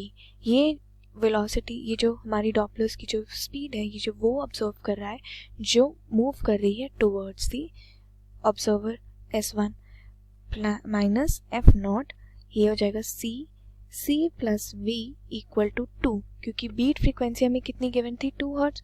और बीट फ्रीक्वेंसी का फॉर्मूला क्या होता है, बीट जो फ्रीक्वेंसी रहती है वो हमारी मॉडुलस रहता है डिफरेंस जो दोनों फ्रीक्वेंसीज वो दोनों सोर्सेज के ऑब्जर्व करेगा। तो वैल्यूज़ अगर हम पुट करें अपनी, तो क्या हमारी 1400 F0 है, c हमारा 350 मीटर पर सेकेंड है, और v हमें कैलकुलेट करना है। तो जब डायरेक्ट हम वैल्यूज़ इसमें डालेंगे तो जो v की वैल्यू हमारी आएगी वो हो जाएगी 1/4 मीटर पर सेकेंड, यानी कि ऑप्शन 2 जो है वो करेक्ट आंसर है। Thank you. आज ही डाउटनेट ऐप डाउनलोड करें। डाउटनेट पर होगा अब आपके सभी मैथ्स, केमिस्ट्री, फिजिक्स और बायोलॉजी डाउट्स का सफाया। बस अपने क्वेश्चन की फोटो खींचो, उसे क्रॉप करो और तुरंत वीडियो सोल्यूशन पाओ। Download now. Hello everyone, welcome to the Doubtnut. Question है यहाँ पे, an electron and photon have same energy E, find the ratio of de Broglie wavelength of electron and wavelength of photon, give mass of the electron is m and speed of light c। Okay, तो यहाँ पे देखो एक electron दे रखा है और एक photon दे रखा है, दोनों का जो एनर्जी है वो सेम दे रखा है E। देन पूछा है यहाँ पे जो डी ब्रोगली वेवलेंथ है उनकी वेवलेंथ का रेशियो पूछा है, मतलब कि इलेक्ट्रॉन का वेवलेंथ और फोटोन की जो वेवलेंथ है उनका रेशियो क्या होगा। ओके, और इलेक्ट्रॉन का मास दे रखा है और c जो है स्पीड ऑफ लाइट है। ओके, तो यहाँ पे हमें पता है कि जो डी ब्रोगली वेवलेंथ है लैम्डा वो किसके इक्वल होता है, h/p के इक्वल होता है। p क्या है यहाँ पे, मेरा मोमेंटम है। तो p in terms of energy क्या होता है formula, p is equal to √2 me के इक्वल। ओके, तो अब देखो ये किसकी एनर्जी होगी, इलेक्ट्रॉन की। तो यहाँ पे इलेक्ट्रॉन की एनर्जी क्या आ जाएगी, lambda E is equal to h/में √2 me, क्योंकि मास ऑफ इलेक्ट्रॉन दे रखा है यहाँ पे मुझे। तो यहाँ पे देखो लैम्डा E किसके इक्वल आ गया, h/√2 me के। तो यहाँ पे ये क्या हो गया, मेरा इक्वेशन फर्स्ट हो गया। नाउ फोटोन की जो एनर्जी होती है वो किसके इक्वल होती है, E is equal to h nu होता है। न्यू क्या है यहाँ पे, फ्रीक्वेंसी है। तो इन टर्म्स ऑफ वेवलेंथ में इसको कैसे लिख सकता हूँ, तो E इज इक्वल टू SC/लैम्डा, और लैम्डा क्या है, यहाँ फोटोन की एनर्जी थी EPH, और वो क्या बोला था उसने कि ये सेम है, EPH जो है यहाँ पे E के इक्वल है, मतलब कि E is equal to h nu है। तो यहाँ से देखो लैम्डा जो फोटोन की वेवलेंथ है लैम्डा PH, तो यहाँ से कितना आ रहा है, लैम्डा PH आ रहा है मेरा यहाँ से E, लैम्डा PH आ रहा है HC/E के इक्वल। तो यहाँ से HC अपॉन में E। ओके, तो ये हो गया मेरा इक्वेशन सेकेंड। ओके, तो देखो हमें वेवलेंथ का रेशियो निकालना था यहाँ पे, तो क्या हो जाएगा lambda E over lambda PH यहाँ से, तो लैम्डा E किसके इक्वल है, H upon under root 2ME के इक्वल। ओके, और लैम्डा PH का वैल्यू यहाँ से क्या आ जाएगा, मल्टीप्लाई E बाई HC के इक्वल। ओके, तो यहाँ से देखो क्या हो जाएगा, H से H कैंसिल आउट हो रहा है। ओके, तो यहाँ से lambda E over lambda PH वो कितना आ रहा है 1/c, और अंडर रूट में इसको मैं क्या लिख सकता हूँ, E बाई 2m के इक्वल। ओके, तो यहाँ पे देखो जो वेवलेंथ आया मेरा इलेक्ट्रॉन और प्रोटॉन का रेशियो वो कितना आ गया यहाँ से 1/c E बाई 2m के इक्वल। तो यही हमें फाइंड आउट करना था ना। ऑप्शन में देखते हैं, तो यहाँ पे देखो जो ऑप्शन है, option first correct for this. Okay, thanks for watching. आज ही डाउटनेट ऐप डाउनलोड करें। डाउटनेट पर होगा अब आपके सभी मैथ्स, केमिस्ट्री, फिजिक्स और बायोलॉजी डाउट्स का सफाया। बस अपने क्वेश्चन की फोटो खींचो, उसे क्रॉप करो और तुरंत वीडियो सोल्यूशन पाओ। Download now. क्वेश्चन है कि a ring is rotated about diametric axis in a uniform magnetic field perpendicular to the plane of the ring. If initially the plane of the ring is perpendicular to the magnetic field, find the instance of time at which EMF will be maximum and minimum respectively. आइए solve करते हैं इस question को। सबसे पहले हमें दे रखा है कि एक यूनिफॉर्म मैग्नेटिक फील्ड है, साथ ही साथ एक रिंग है जो कि इसके डायमेट्रिक एक्सिस पर है और ओमेगा एंगुलर वेलोसिटी से घूम रही है, जिसका टाइम पीरियड 10 सेकेंड है और ये प्रोसेस 10t = 0 पर स्टार्ट हुआ है। और इसमें हमें EMF की वैल्यू निकालनी है, इलेक्ट्रोमोटिव फोर्स। इंडक्टिव EMF का सबसे बेसिक फॉर्मूला होता है, वो होता है -d∅b/dt। यहाँ φb मैग्नेटिक फ्लक्स को डिनोट करता है, जिसका फॉर्मूला है BA cos। यहाँ जो थीटा है वो B की डायरेक्शन और इस रिंग के परपेंडिकुलर डायरेक्शन के बीच का एंगल है, और वह एंगल ओमेगा के हिसाब से चेंज हो रहा है। तो थीटा की वैल्यू आएगी ओमेगा टी। तो φb का फॉर्मूला बन जाता है BA cos ओमेगा टी। अब इसको सब्स्टिट्यूट करते हैं E के फॉर्मूले में, तो निकल के आता है d/dt। तो हमारे पास फॉर्मूला निकल के आता है BA omega sine omega T. अब इसमें B कांस्टेंट है, A कांस्टेंट है और W भी कांस्टेंट है, तो E की जो वैल्यू होगी वो सिर्फ और सिर्फ साइन ओमेगा टी पर ही डिपेंड करेगी। तो जब साइन ओमेगा टी की वैल्यू मैक्सिमम होगी, E की वैल्यू मैक्सिमम होगी, और जब साइन ओमेगा टी की वैल्यू मिनिमम होगी तो E की वैल्यू भी मिनिमम होगी। अब देखते हैं साइन ओमेगा टी की मैक्सिमम और मिनिमम वैल्यू कितनी होती है। तो हम सबको पता है कि साइन का जो रेंज होता है वो 0 से 1 के बीच में होता है। तो साइन ओमेगा टी की मैक्सिमम वैल्यू 0 और साइन ओमेगा टी की मैक्सिमम वैल्यू 1। अब ये कब हो सकती है, जब ओमेगा टी का वैल्यू पाई होगा और इधर ओमेगा टी की वैल्यू π/2 होगी। हम 0 इसलिए नहीं ले रहे हैं क्योंकि यह प्रोसेस t = 0 पे ही शुरू हुआ है, तो उस वक्त कोई भी EMF इंडक्ट ही नहीं होगा। ऑल्दो ओमेगा की वैल्यू होती है 2π/t और t हमें दे रखा है 10 सेकेंड, तो ओमेगा आएगा 2π/10 = 5/5। सो π/5 मल्टीप्लाई बाय t = π और π/5 मल्टीप्लाई बाय t = π/2। इधर पाई से पाई को कैंसिल कर देंगे तो टाइम निकल कर आता है हमारे पास t = 5 सेकेंड और इधर t = 2.5 सेकेंड। ये है मैक्सिमम वैल्यू और ये है मिनिमम वैल्यू। तो इस प्रकार यह क्वेश्चन सॉल्व हुआ। आज ही डाउटनेट ऐप डाउनलोड करें। डाउटनेट पर होगा अब आपके सभी मैथ्स, केमिस्ट्री, फिजिक्स और बायोलॉजी डाउट्स का सफाया। बस अपने क्वेश्चन की फोटो खींचो, उसे क्रॉप करो और तुरंत वीडियो सोल्यूशन पाओ। Download now. The question is electric field in space is given by ET function of ET t का फंक्शन हमें गिवन है e naught i plus J cap by under root cos omega T plus k z. ठीक है, इस type से हमें दे रखा है एक positively charge particle at 0 pi by के, यानी उसका जो कोऑर्डिनेट्स दे रखा है हमें 0 पाई बाई के।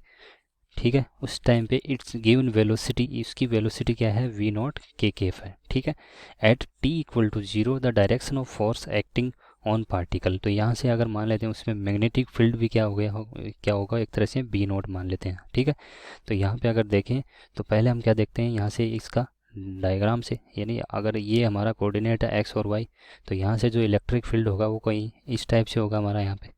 ठीक है, क्योंकि i plus j by under root 2 दे रखा है यहाँ पे, और ये किस पॉइंट पे निकालना हमें पाई बाई के, यानी जेड की वैल्यू अगर यहाँ पे हम पाई बाई के पुट करेंगे तो क्या हो जाएगा यहाँ से पाई बाई के से के कैंसिल हो जाएगा, यानी ई बराबर क्या हो जाएगा यहाँ से ई टी बराबर हो जाएगा, यानी ई नॉट आई प्लस जे के। ठीक है, आई प्लस जे के by under root 2 cos omega T plus pi. ठीक है, ये क्या था इसके कोऑर्डिनेट वाई। अब यहाँ पे अगर कोस ओमेगा टी प्लस भाई और किस टाइम पे दे रखा है हमें टी इक्वल टू 0 पे दे रखा है, इसके लिए यहाँ पे टी इक्वल टू 0 पुट करेंगे तो कोस 0 1 क्या हो जाएगा, यहाँ कोस 0 क्या हो जाएगा यहाँ से ये हो जाएगा। तो यहाँ से कोस ओमेगा टी प्लस पाई है, यानी कोस पाई की वैल्यू हो जाएगी, कोस पाई की वैल्यू हमारी क्या हो जाएगी यहाँ से minus E not by E not I cap plus J cap by under root 2।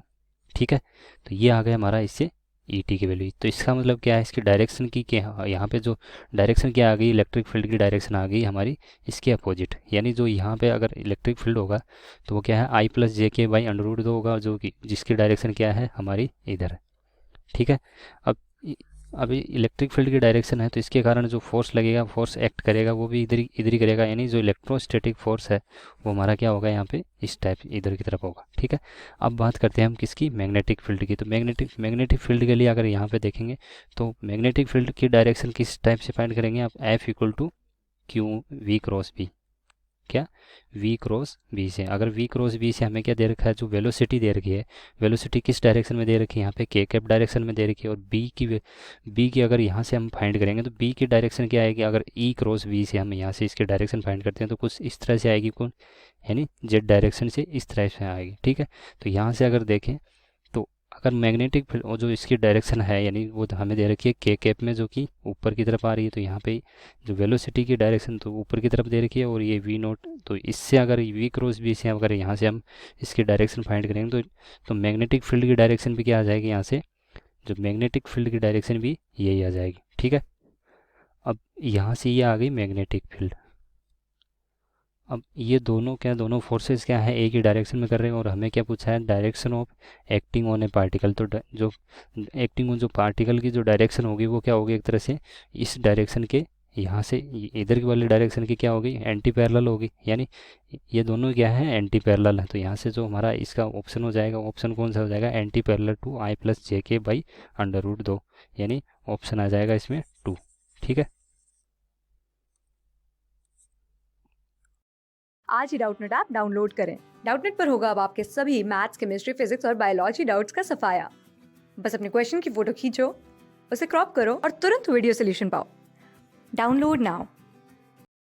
The question is, the focal length of convex lens in air is 16 cm, which refractive index is 1.5, and now the lens is submerged in liquid of refractive index 1.42.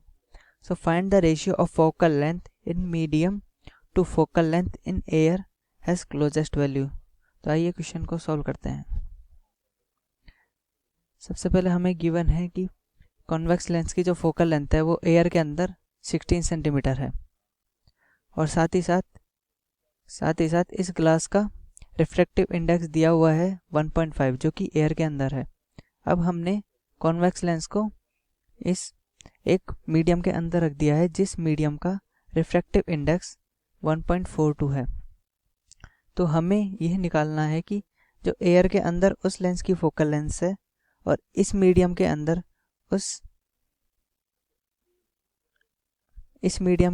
उस lens की जो focal length है उसका ratio क्या होगा।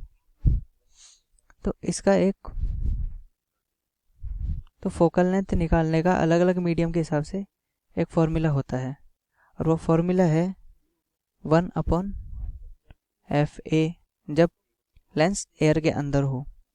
उसका formula होता है UG divided by UA minus 1 multiply by 1/R1 minus 1/R2। यहाँ F है एयर के अंदर लेंस की फोकल लेंथ, UG ग्लास का रिफ्रैक्टिव इंडेक्स, A एयर का रिफ्रैक्टिव इंडेक्स और R1 और R2 रेस्पेक्टिव कर्व्स की radius and 1/FM। 1/FM means focal length in medium. The formula is UG divided by UM minus 1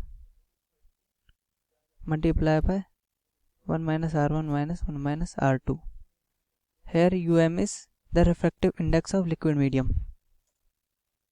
इनको divide करते हैं तो आता है FA by FM mu G divided by mu M minus 1 mu G divided by mu A minus 1। अब हम इनके अंदर वैल्यूज रखते हैं जो कि दी हुई है 1.50 डिवाइडेड बाय 1.42 माइनस 1 और 1.50 डिवाइडेड बाय 1 माइनस 1।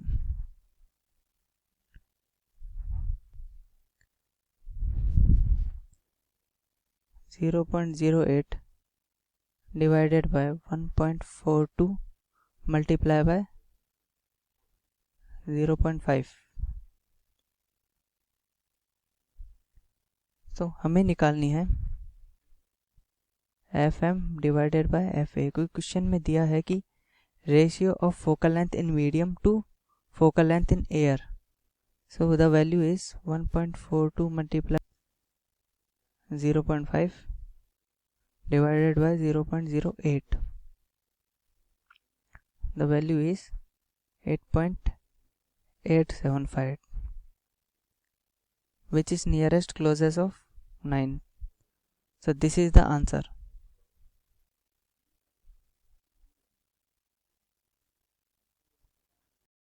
आज ही डाउटनेट ऐप डाउनलोड करें। डाउटनेट पर होगा अब आपके सभी मैथ्स, केमिस्ट्री, फिजिक्स और बायोलॉजी डाउट्स का सफाया। बस अपने क्वेश्चन की फोटो खींचो, उसे क्रॉप करो और तुरंत वीडियो सोल्यूशन पाओ। Download now. क्वेश्चन है ए lift of mass 920 kg has a capacity of 10%, यानी उसकी कैपेसिटी हमें गिवन है 10%।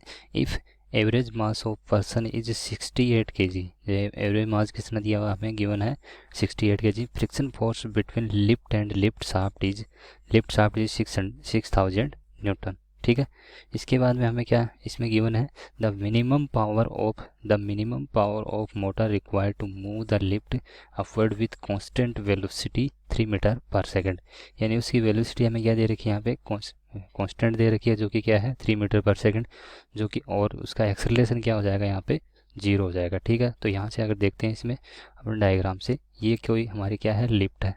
ठीक है, ये लिफ्ट क्या जा रही है ऊपर जा रही है किस वेलोसिटी से, v वेलोसिटी से, जो कि कितने दे रखा हमें 3 मीटर पर सेकंड। ठीक है, अब इसके ऊपर जो यहाँ पे एक फ्रिक्शन फोर्स लग रहा है नीचे की तरफ, जो कितना दिया हुआ है यहाँ से फ्रिक्शन फोर्स, वो दिया हुआ है 6000 न्यूटन। ठीक है, इसके बाद में अगर फर्दर आगे इसके ऊपर अगर यहाँ पे फोर्स अगर फाइंड करना चाहेंगे तो फोर्स क्या होगा टोटल पर्सन के कारण, यानी या लिफ्ट का फोर्स और टोटल पर्सन के कारण, यानी इसमें 10% यहाँ पे बैठे होते हैं। इसके कारण जो अगर फोर्स निकालेंगे यहाँ पे तो फोर्स क्या हो जाएगा हमारा यहाँ से F = 920। तो किसका है इसका लिफ्ट का मास है, तो यहाँ से हो जाएगा 920 इंटू जी की वैल्यू दे रखी है हमें 10 और प्लस 10% है और उसका पर पर्सन की वेट कितना दिया हुआ है, हमें दिया हुआ है यहाँ पे 68 × 10, ठीक है। ये तो हो गया टोटल इसके कारण। अब उसके बाद ये फोर्स आ गया हमारा, तो यहाँ से इसको अगर फर्दर सोल्व करेंगे तो ये आ जाएगा 16,000 न्यूटन आ जाएगा, ठीक है। अब उसके बाद में अगर यहाँ पे ऊपर की तरफ और इसके ऊपर अगर टेंशन निकालना चाहें तो टेंशन कितना हो जाएगा, एक तरह से हमारा हो जाएगा एफ प्लस उसका फ्रिक्शन, ठीक है। अब ये फ्रिक्शन हो गया, तो इसके कारण अगर देखेंगे यहाँ पे टोटल कितना हो जाएगा हमारे यहाँ से 16,000 प्लस 6,000, ये हो जाएगा यहाँ से 22,000, ठीक है। 22,000 न्यूटन आ गया। अब हमें इसमें निकालना क्या है, यानी required to move the lift upward with constant velocity. इसका मतलब इसका एक्सेलरेशन यहाँ पे हमें क्या गिवन है, एक्सेलरेशन 0 है। तो इसके लिए अगर टी इक्वल टू क्या हो जाएगा, इसका टोटल फोर्स यानी फ्रिक्शन फोर्स और उसका लिफ्ट के कारण, टोटल लिफ्ट के कारण लगा हुआ फोर्स, ठीक है। तो यहाँ पे अगर ये हमारा क्या आ गया, इसका फोर्स आ गया। अब फोर्स के कारण अब यहाँ पे अगर शक्ति, इसकी पावर हम निकालेंगे तो पावर इक्वल टू क्या हो जाएगा, एफ डॉट वी हो जाएगा। F dot V cos theta, F V cos theta होता है, और कोस थीटा की वैल्यू क्या मान लेते हैं एक तरह से, यहाँ से 0। थीटा इक्वल टू क्या हो जाएगा यहाँ पे 0, यानी तो ये हो जाएगा एफ वी हो जाएगा। और फोर्स की वैल्यू हमारी आई है यहाँ से 22,000, तो इसका मैंने लिख दिया यहाँ पे 22,000 इंटू वेलोसिटी हमें दे रखी है 3 मीटर पर सेकंड, तो ये हो जाएगा यहाँ से 66,000 वाट आ जाएगा, ठीक है। तो ये हमारा क्या हो गया इसका आंसर। और ऑप्शन की बात करेंगे तो ऑप्शन कौन सा हो जाएगा, यहाँ से हमारा ऑप्शन हो जाएगा ए ऑप्शन फर्स्ट, ठीक है।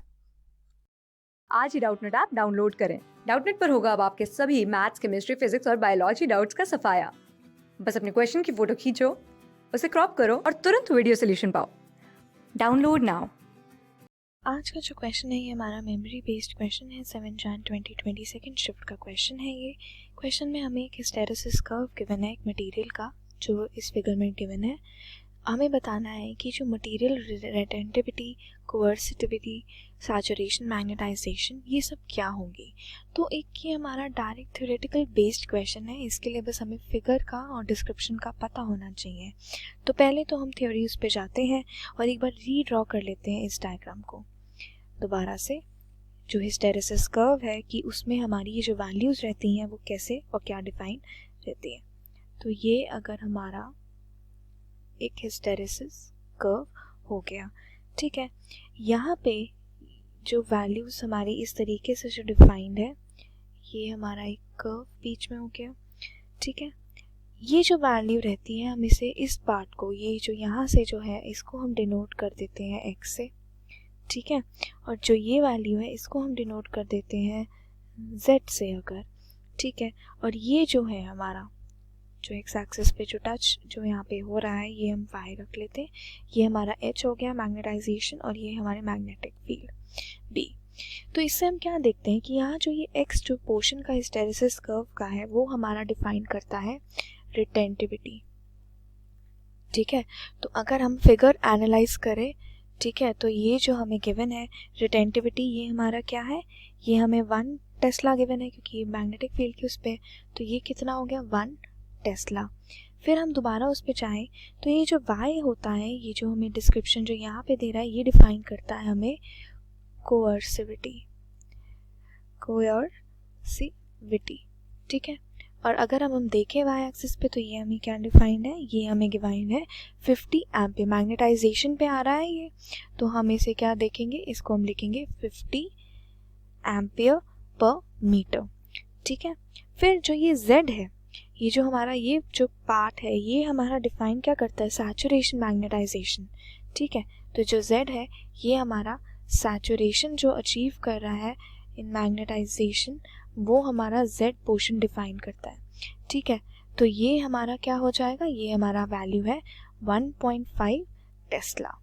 तो जो करेक्ट आंसर हुआ इस कर्व को और इस कर्व को टैली करने के बाद वो है हमारा option third, 1 Tesla, 50 ampere and 1.5 Tesla. ये तीनों वैल्यूज हमारी कोअर्सिविटी, रिटेंटिविटी, सैचुरेशन, मैग्नेटाइजेशन की हो गई।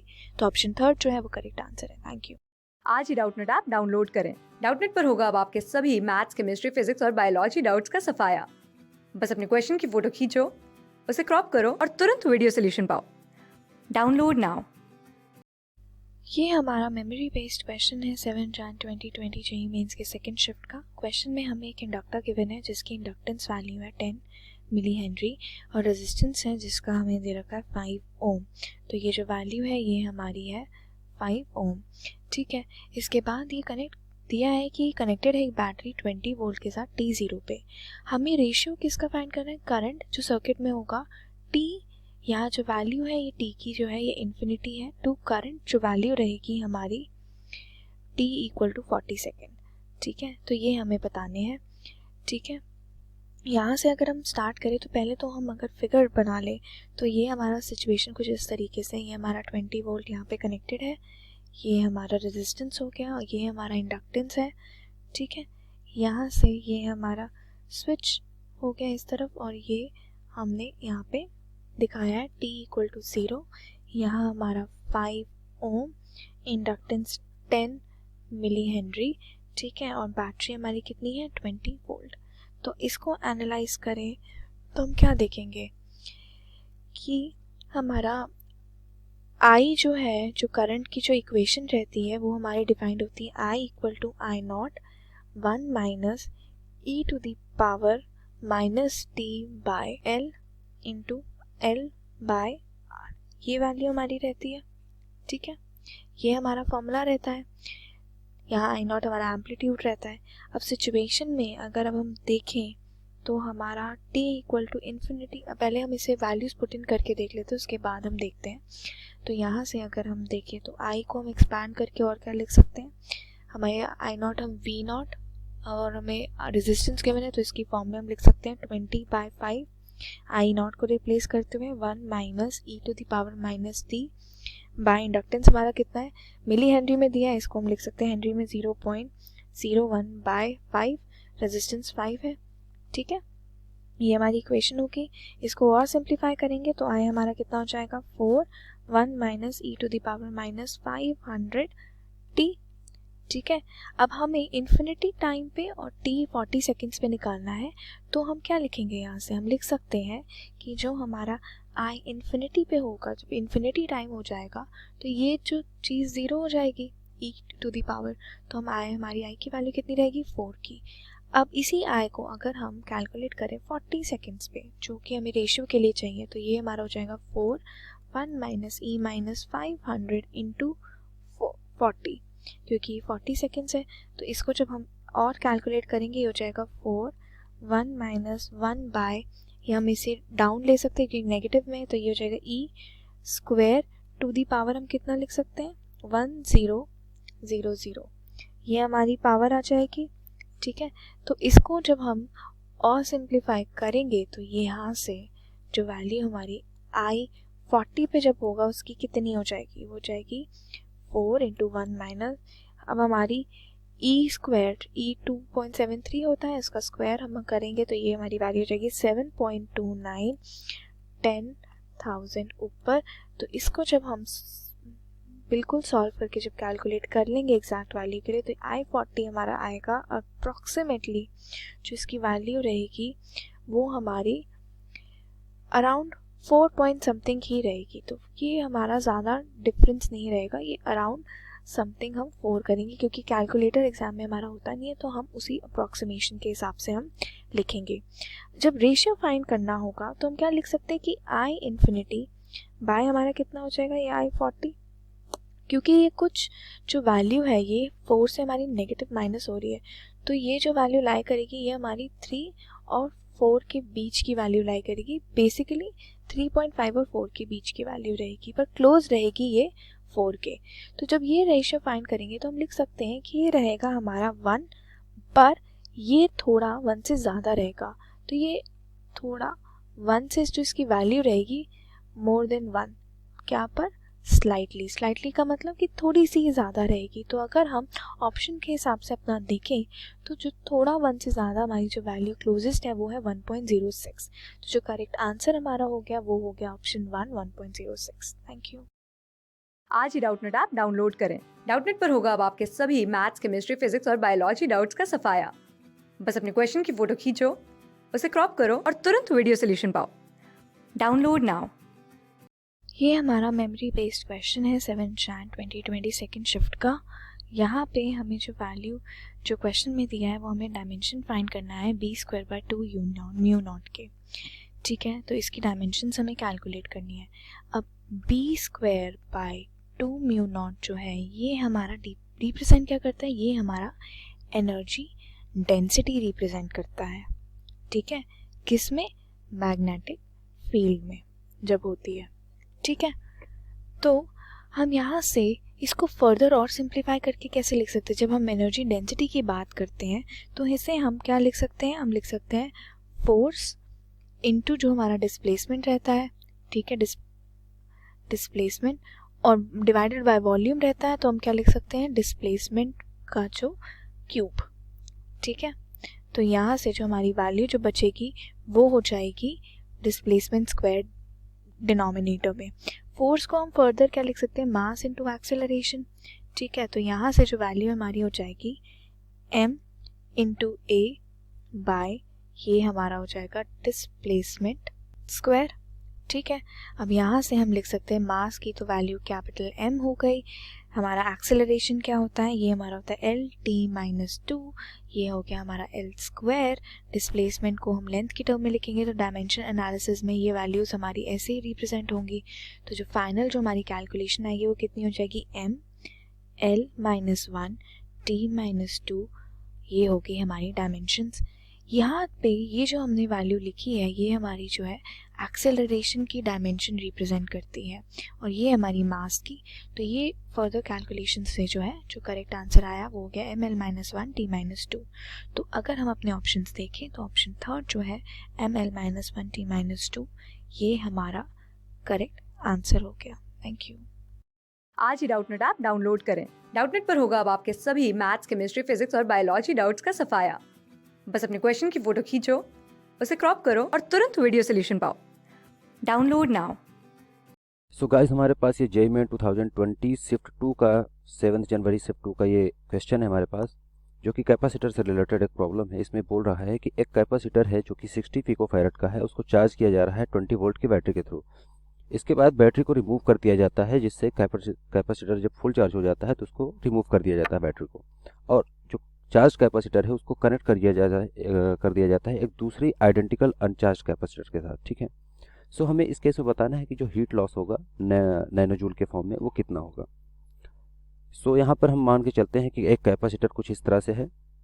मान लेते हैं इसका कैपेसिटेंस C है जो कि गिवन है हमें, कितना है 60 पिकोफैरेड, और ये कनेक्टेड है एक बैटरी से। हम इसको बैटरी से कनेक्ट कर देते हैं इस तरह से, ये प्लस ये माइनस ये कनेक्ट हो गया एक बैटरी से। बैटरी क्या है 20 वोल्ट की है। जब ये चार्ज हो जाता है तो इसके पास जो चार्ज होगा, इसको हम मान लेते हैं कि जो इनिशियल चार्ज आएगा इसके पास टोटल एनर्जी स्टोर होगी वो हो जाएगा UI, और U इक्वल टू कितना होगा, ये हो जाएगा हाफ CV² के, जो कि कैपेसिटर के पास जो एनर्जी होती है यही होती है total maximum energy, half CV²। अब ये फुली चार्ज कैपेसिटर को एक दूसरे कैपेसिटर से कनेक्ट किया जा रहा है 20 वोल्ट की बैटरी को रिमूव करने के बाद। तो कुछ इस तरह का केस बनेगा हमारे पास। ये कैपेसिटर हो जाएगा जो कि फुली चार्ज है, और इसको कनेक्ट कर दिया गया है दूसरे एक कैपेसिटर के साथ बैटरी को हटा के, कुछ इस तरह से। तो ये जो C था 60 पिकोफैरेड, अब ये भी क्या है, C है 60 पिकोफैरेड का, क्योंकि दोनों क्या है आइडेंटिकल है। ठीक है, अभी इसके पास टोटल वोल्टेज थी कितनी 20 वोल्ट, तो ये 20 वोल्ट दोनों में शेयर होगी, तब इसके पास कितना हो जाएगा, इसको तो अगर देखें तो इसको V0/2 बोल सकते हैं। V0/2 मतलब 20/2 जो कि कितना होगा 10, और इसके पास भी कितना हो जाएगा 10 वोल्ट, तो दोनों के पास 10 वोल्ट हो गया। सो इसको हम इक्वेशन फॉर्म में कैसे लिखेंगे, इसको हम लिख सकते हैं कि जो टोटल हीट लॉस हो रही है, टोटल हीट लॉस इस केस में ये इक्वल होगी UI माइनस UF के। UI मतलब इनिशियल कैपेसिटर के पास कितनी एनर्जी थी और फाइनल एनर्जी कितनी है, उन दोनों का डिफरेंस अगर देख लेंगे तो हमें हीट लॉस निकल के आ जाएगा। सो वैल्यू पुट करते हैं इसमें, ये हो जाएगा हाफ CV² माइनस हो जाएगा, इसमें देखें तो अब दो कैपेसिटर हैं तो इसको हम लिख सकते हैं 2 टाइम्स ऑफ हाफ CV। अगर देखें तो अब क्या था, पहले 20 वोल्ट था, सिर्फ एक ही कैपेसिटर था, अब 2 कैपेसिटर हो गए तो ये वी नॉट दो में डिवाइड हो जाएगा, मतलब वी नॉट बाई 2 मतलब 10 हो जाएगा। तो इसको हम लिख सकते हैं वी नॉट बाई 2, या इसको हम डायरेक्ट या v बाई 2, क्योंकि v हमने यहाँ पर किया है तो v बाई 2 का whole square. Okay, so solve करते हैं इसको। सो यहाँ से इसको सॉल्व करने के बाद ये आ जाएगा हमारे पास सी वी स्क्वायर डिवाइड बाई 4 के। ठीक है, इस इक्वेशन को सॉल्व करेंगे तो सी वी स्क्वायर डिवाइड बाई 4, या इसको फर्दर और सिंप्लीफाई करें तो हम लिख सकते हैं जो हीट लॉस हो रहा है, हीट लॉस, ये इक्वल हो जाएगा C की वैल्यू कितनी है 60 पिकोफैरड, तो ये हो जाएगा 60 into 10 to the power minus 12 picofarad, change कर लिया इसको, इंटू हो जाएगा 20 का स्क्वायर, क्योंकि V है तो ये हो जाएगा 20 का स्क्वायर, और डिवाइड बाई यहाँ से आ जाएगा हमारे पास 4 के, और क्योंकि हीट लॉस है तो किस में आएगा जूल में, क्योंकि ये एनर्जी थी, यूनिट क्या होगी जूल। सॉल्व करने पर जो हमें आंसर मिलेगा वो आता है 6 into 10 to the power minus 9 joule, या इसको हम लिख सकते हैं 6 नैनो जूल के। ओके, सो हम देख सकते हैं हमें जो आंसर पूछा गया था एक्चुअली ये न्यूमेरिकल टाइप क्वेश्चन था, जो जेईई मेन में 5 न्यूमेरिकल टाइप क्वेश्चन आते हैं, उसमें से एक क्वेश्चन ये है जो कि कैपेसिटर से रिलेटेड प्रॉब्लम थी, और इसका आंसर होगा 6 नैनो जूल। तो ये हमारा आंसर है जो कि हमें फाइंड आउट करना था कि कितने joule nano joule heat loss हो रहा है इस केस में। ओके, आज ही डाउटनेट ऐप डाउनलोड करें। डाउटनेट पर होगा अब आपके सभी मैथ्स, केमिस्ट्री, फिजिक्स और बायोलॉजी डाउट्स का सफाया। बस अपने क्वेश्चन की फोटो खींचो, उसे क्रॉप करो और तुरंत वीडियो सोल्यूशन पाओ। Download now. सो गाइस, हमारे पास ये जेईई मेन 2020 7 जनवरी शिफ्ट 2 का फिजिक्स की प्रॉब्लम है ये। इसमें देख सकते हैं कि बोल रहा है when m gram of steam at 100 degree centigrade mixed with 200 gram of ice at 0 degree centigrade result in water at 40 degree centigrade, then find करना है कि जो वैल्यू थी स्टीम की जो कि m ग्राम दिया है उसकी वैल्यू हमें फाइंड आउट करनी है क्या है। हमें m का वैल्यू फाइंड आउट करना है ग्राम की यूनिट में।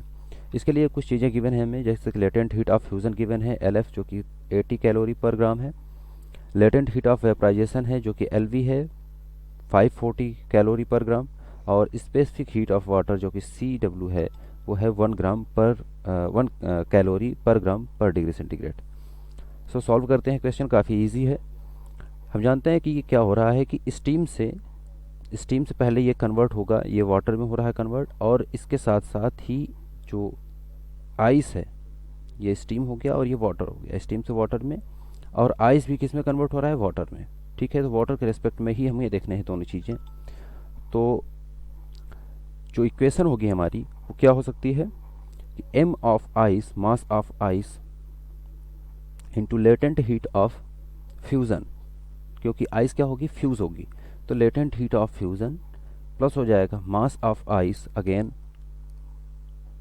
मास ऑफ आइस इंटू हो जाएगा इंटू हो जाएगा टेम्परेचर डिफरेंस। टेम्परेचर डिफरेंस कितना हो रहा है 40 डिग्री सेंटीग्रेड वाटर है जो कि फाइनल टेम्परेचर बन रहा है 40 डिग्री सेंटीग्रेड, माइनस आइस का इनिशियल टेम्परेचर कितना था 0 डिग्री सेंटीग्रेड, तो ये क्या आ जाएगा 0। सो इसको इक्वल करेंगे किसके साथ, स्टीम के साथ। स्टीम का ये मास ऑफ हो जाएगा steam, so mass of steam आ गया ये, या इसको ऐसे MS भी लिख सकते हैं हम इसको, मास ऑफ स्टीम को मास ऑफ स्टीम MS से हम डिनोट कर रहे हैं, into latent heat of vaporisation, क्योंकि स्टीम जो है गैस के फॉर्म में है, ठीक है, एंड प्लस हो जाएगा मास of steam into temperature difference. Temperature difference कितना हो रहा है 100 डिग्री सेंटीग्रेड टू हो रहा है ये 40 डिग्री सेंटीग्रेड, तो हो जाएगा 40। अब इसको सॉल्व करना है, जस्ट वैल्यू पुट करनी है और आंसर हमें मिल जाएगा। सो यहाँ से m कॉमन हो सकता है दोनों तरफ, तो m कॉमन ले लेते हैं। मास ऑफ आइस हमें गिवन है 200 ग्राम, तो 200 आ जाएगा, और लेटेंट हीट ऑफ फ्यूज़न हमें गिवन है जो कि 80 कैलोरी है 80, और प्लस हो जाएगा 40 माइनस 1 कितना है 40 माइनस 0 कितना आ जाएगा 40 के, और ये इक्वल हो जाएगा मास ऑफ स्टीम यहाँ से कॉमन आ जाएगा, और ब्रैकेट में आ जाएगा LV की वैल्यू हमें गिवन है 540, और प्लस हो जाएगा ये 60 के। ठीक है, सो सॉल्व करते हैं फर्दर इसको। सो यहाँ से आ जाएगा 200 प्लस ये हो जाएगा 200 इंटू आ जाएगा 120, और ये इक्वल है मास ऑफ स्टीम इंटू हो जाएगा 600 के। ओके, सो इसको अगर कैलकुलेट करेंगे तो हमें जो MS की वैल्यू मिलेगी, मास ऑफ स्टीम मिलेगा, वो कितना आ जाएगा, वो आ जाएगा यहाँ से 40 ग्राम के, और यही हमें फाइंड आउट करना था कि मास ऑफ स्टीम कितनी है जिसको मिक्स किया जा रहा है 0 डिग्री सेंटीग्रेड आइस के साथ, जिसकी वैल्यू कितनी थी 200 ग्राम। तो जैसे ही ऐड करेंगे तो जो ऐड कर रहे थे जिसकी वजह से हमारा टेम्परेचर जो वाटर का फाइनल मिल रहा था 40 डिग्री सेंटीग्रेड था, उसकी वैल्यू कितनी थी ग्राम में अगर देखें तो वो थी 40 ग्राम। आज ही डाउटनेट ऐप डाउनलोड करें। डाउटनेट पर होगा अब आपके सभी मैथ्स, केमिस्ट्री, फिजिक्स और बायोलॉजी डाउट्स का सफाया। बस अपने क्वेश्चन की फोटो खींचो, उसे क्रॉप करो और तुरंत वीडियो सोल्यूशन पाओ।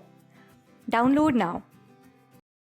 सो गाइस, हमारे पास ये जेईई मेन 2020 जनवरी शिफ्ट सेकंड का क्वेश्चन है 7 जनवरी का।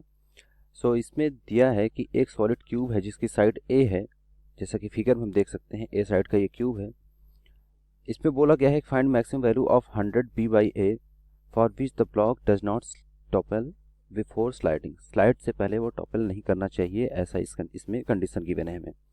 यहाँ पर जहाँ पर ब्लॉक रखा गया है वो सरफेस क्या है, फ्रिक्शन लेस नहीं है, यहाँ पर फ्रिक्शन है जिसका मैग्नीट्यूड गिवन है 0.4 है, कोफिशिएंट ऑफ फ्रिक्शन 0.4 का है। फिगर में अगर देखें तो यहाँ पर सेंटर से अगर देखें तो बी डिस्टेंस पर एक फोर्स एफ लग रहा है हॉरिजॉन्टल डायरेक्शन में, ठीक है। तो यहाँ पर दो कंडीशंस हो सकती हैं इसको सॉल्व करने की।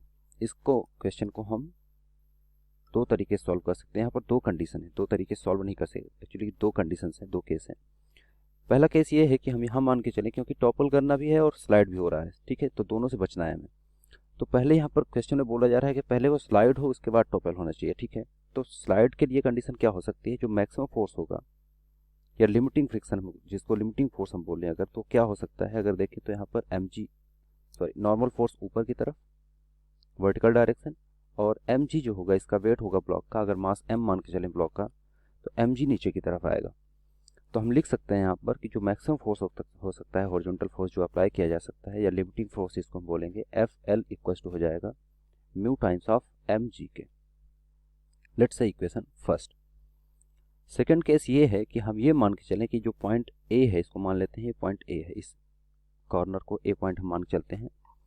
अब F फोर्स अगर B डिस्टेंस पे लगाया जा रहा है सेंटर से ब्लॉक पर, तो अगर ये रोटेट करे इस तरह से, ये स्लाइड ना करे और सिर्फ ये रोटेट करना स्टार्ट कर दे इस पॉइंट के अबाउट, तो जो टॉर्क होगा इस पॉइंट के अबाउट वो क्या होगा, इसकी डिस्टेंस अगर देखें तो कितना डिस्टेंस पे फोर्स लग रहा है, ये पूरी डिस्टेंस A है। सो A/2 हो गया, हाफ डिस्टेंस हो गई, क्योंकि सेंटर तक की अगर डिस्टेंस देखें तो क्या होगा A/2 हो जाएगी। तो ये हो गया A/2 प्लस B डिस्टेंस पे फोर्स लग रहा है। तो इसको हम लिख सकते हैं जो फोर्स होगा हमारा या जो टॉर्क लग रहा है टाउ इक्वल्स टू हम लिख सकते हैं F इंटू फोर्स की डिस्टेंस कहाँ पर लग रहा है, ये लग रहा है A/2 प्लस B पे, A/2 प्लस B। और अगर ये फोर्स अब देखें तो ये फोर्स किससे बैलेंस हो रहा है, ये फोर्स बैलेंस हो रहा है mg A/2 से, क्योंकि A/2 सेंटर से mg लग रहा है नीचे, तो mg A/2 से सेंटर के अबाउट ही मास कंसंट्रेट मानते हैं। तो यहाँ से mg A/2 पर ये फोर्स लग रहा है। एक्चुअली ये F को हम मिनिमम लिखेंगे, F मिनिमम, ये मिनिमम टॉर्क होगा इसको टॉपल कराने के लिए। तो यहाँ से अगर देखें तो टॉर्क को हम यहाँ से टॉर्क ना लिख के, टॉर्क क्योंकि ये इक्वल है टॉर्क के, तो इसको हम इस तरह लिख सकते हैं इस फॉर्म में। अब यहाँ से इसको बोल सकते हैं कि जो F मिनिमम है इसकी अगर वैल्यू निकालें तो ये हो जाएगा F मिनिमम इक्वल आ जाएगा mg A/2, तो 2 यहाँ आ जाएगा और ये हो जाएगा A/2 प्लस B के। ओके, सो ये आ गया हमारे पास F मिनिमम, इसको हम बोल देते हैं इक्वेशन सेकंड। ये क्या थी, ये भी मिनिमम फोर्स था, स्लाइडिंग के लिए मिनिमम फोर्स था, स्लाइड करवाने के लिए क्या है मिनिमम फोर्स। मिनिमम फोर्स वो होगा स्लाइड कराने के लिए जो मैक्सिमम फोर्स होगा या जो लिमिटिंग फोर्स होगा, लिमिटिंग फोर्स जो होगा इस ब्लॉक का, ठीक है, वही होगा मिनिमम फोर्स स्लाइड कराने के लिए। तो ये भी एक तरह से F मिनिमम है। तो F मिनिमम ये मिनिमम फोर्स है स्लाइड कराने के लिए, ये मिनिमम फोर्स है टॉपल कराने के लिए, टॉर्क के लिए, ठीक है। तो यहाँ पर हमें देखना है, यहाँ पर क्वेश्चन में बोल रहा है कि पहले स्लाइड करे ब्लॉक, ये कंडीशन है कि पहले स्लाइड करना चाहिए उसके बाद टॉपल करना चाहिए। तो इसके लिए हम बोल सकते हैं कि जो FL है या FL मिनिमम है, जो इसकी value must be greater than होनी चाहिए F मिनिमम से, जो कि टॉर्क वाली है। अगर ये ग्रेटर हो गई तो क्या करेगा, पहले ये टॉर्क की वजह से टॉपल कर जाएगा उसके बाद स्लाइड करेगा, जबकि ऐसा नहीं करना है। ब्लॉक को बोल रहा है पहले स्लाइड करना चाहिए उसके बाद टॉपल करे। तो इसके लिए हम बोल सकते हैं जो FL है ये मस्ट बी ग्रेटर और इक्वल होना चाहिए F मिनिमम से।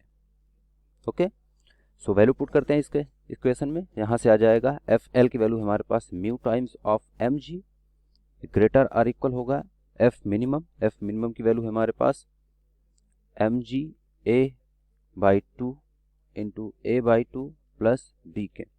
ओके, सो एम जी से एम जी हम देख सकते हैं दोनों तरफ कैंसल आउट हो गया। अब इसमें हम वैल्यू पुट कर सकते हैं डायरेक्ट। हमें निकालना क्या है, बी की वैल्यू हम यहाँ से फाइंड आउट कर लेंगे, क्योंकि ए यहाँ पर 2 है तो यहाँ पर बी की वैल्यू अगर निकालेंगे तो ये हो जाएगा mu times of 2 times of mu a by two plus b greater or equal ए।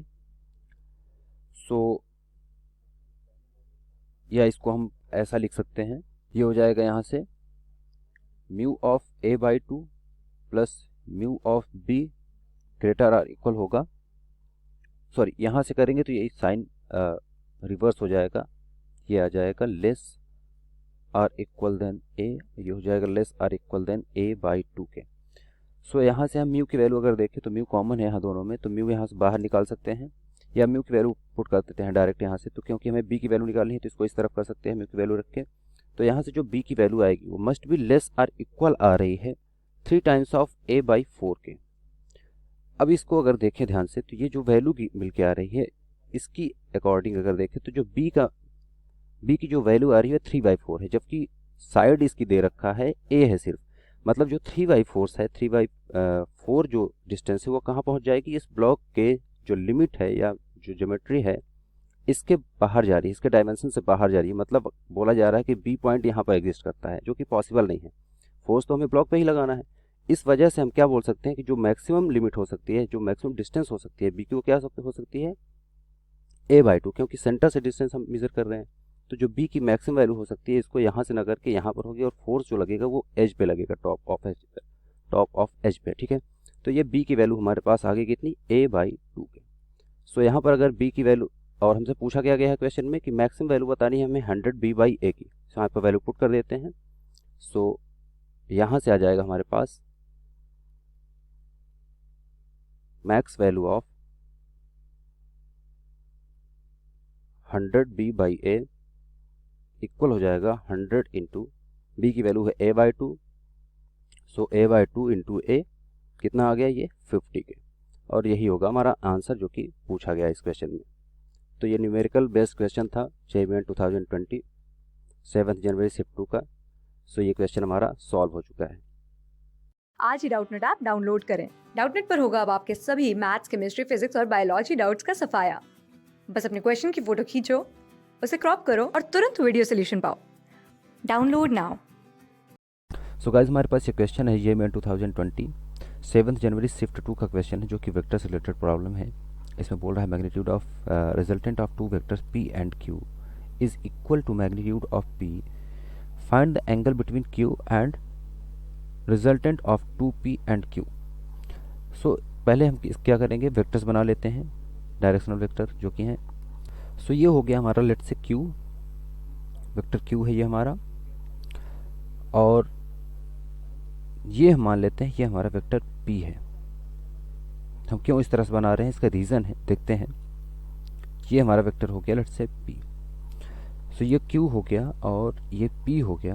तो इसका जो रिजल्टेंट जाएगा वो क्या होगा, रिजल्टेंट यहाँ आएगा, इसका रिजल्टेंट P प्लस Q आ जाएगा। ये हो गया P प्लस Q, और ये जो रिजल्टेंट है P के इक्वल है बोल रहा है। ठीक है, सो यहाँ से अगर देखें तो रिजल्टेंट 2P प्लस Q के साथ, 2P और Q के साथ हमें रिजल्टेंट के साथ निकालना है एंगल Q का एंगल कितना बन रहा है। तो इसके लिए हम मान लेते हैं कि यहाँ से एक P हम एक्स्ट्रा ऐड करेंगे इस डायरेक्शन में। अगेन P वेक्टर P के साथ ऐड कर रहे हैं, तो ये हो जाएगा P, क्योंकि हमें 2P लाना है। तो ये हो गया P। अब अगर इसको यहाँ से यहाँ तक हम देखें, अब ये जो रिजल्टेंट आएगा इसका, इन दोनों का, ये जो रिजल्टेंट आ रहा है, ये अगर थीटा एंगल क्रिएट कर रहा है तो ये जो रिजल्टेंट आएगा ये P हो गया, ये P हो गया, ये Q हो गया। तो ये क्या हो जाएगा रिजल्टेंट, ये वाला रिजल्टेंट, ये हो जाएगा 2P प्लस Q के। अब हमें देखना है कि इसके साथ 2P प्लस Q के साथ Q का एंगल कितना बन रहा है। तो क्लियरली हम देख सकते हैं कितना बना, 90 डिग्री का एंगल, क्योंकि अगर देखें ये थीटा है। सो यहाँ से अगर इस पर परपेंडिकुलर डाल दें, यहाँ से हम मान लेते हैं कि ये परपेंडिकुलर है इस पे, और सिमिलरली यहाँ से परपेंडिकुलर डाल दें इस पे, तो क्योंकि हम जानते हैं कि दो पैरेलल जो लाइंस होती हैं उनको क्रॉस करने वाली एक लाइन जो होती है वो सेम एंगल क्रिएट करती है। तो ये एंगल है, ये एंगल होगा थीटा, ये भी एंगल होगा थीटा, और ये भी एंगल होगा थीटा के। सो सभी एंगल थीटा है, मतलब ये बराबर हो गया। तो कितना हो जाएगा, ये आ जाएगा हमारे पास जो आएगा ये कितना हो गया 90 डिग्री का। तो क्लियरली हम ग्राफ से देख सकते हैं, सॉरी फिगर से देख सकते हैं कि कितना होगा 90 डिग्री का एंगल क्रिएट होगा किसके बीच में, 2p plus q and q के बीच में जो एंगल है वो कितना है थीटा इक्वल्स टू, या थीटा यहाँ पर है तो 2 theta equals to actually theta dash बोलेंगे इसको, थीटा डैश जो कि 2 थीटा के इक्वल है और कितना है ये 90 डिग्री का। Okay, so numerical based question था, ये न्यूमेरिकल टाइप क्वेश्चन था, जो कि इसका आंसर कितना लिखना था हमें, जेईई का जो क्वेश्चन पूछा गया था उसका आंसर आएगा 90।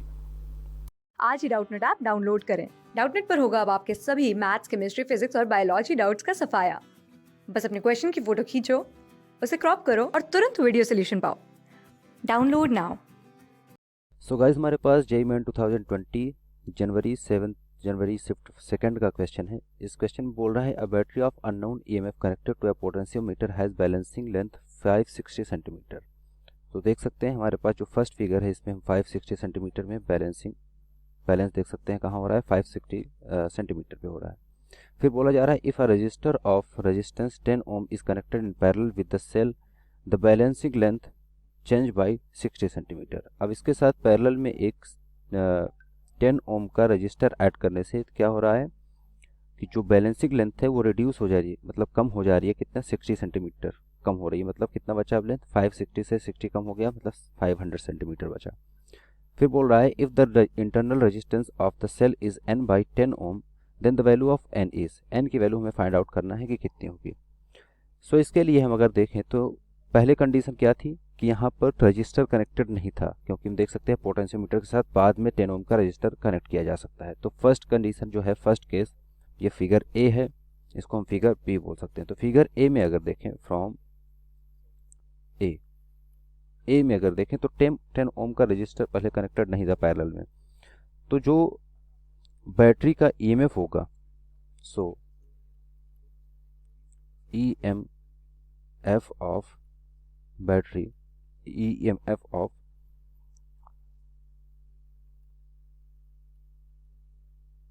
बैटरी जो होगी वो क्या आ जाएगी, यहाँ से ये यहाँ से आ जाएगा। लेट्स से कि ईएमएफ मान लेते हैं ई है, तो इसकी वैल्यू क्या आ जाएगी, ई इक्वल्स टू हो जाएगा कितना कनेक्टेड था पहले क्या था इसके साथ, सिर्फ और सिर्फ 560 का लेंथ था। ये देख सकते हैं 560 सेंटीमीटर लेंथ था जहाँ पर बैलेंस हो रहा था, तो ये हो जाएगा 560।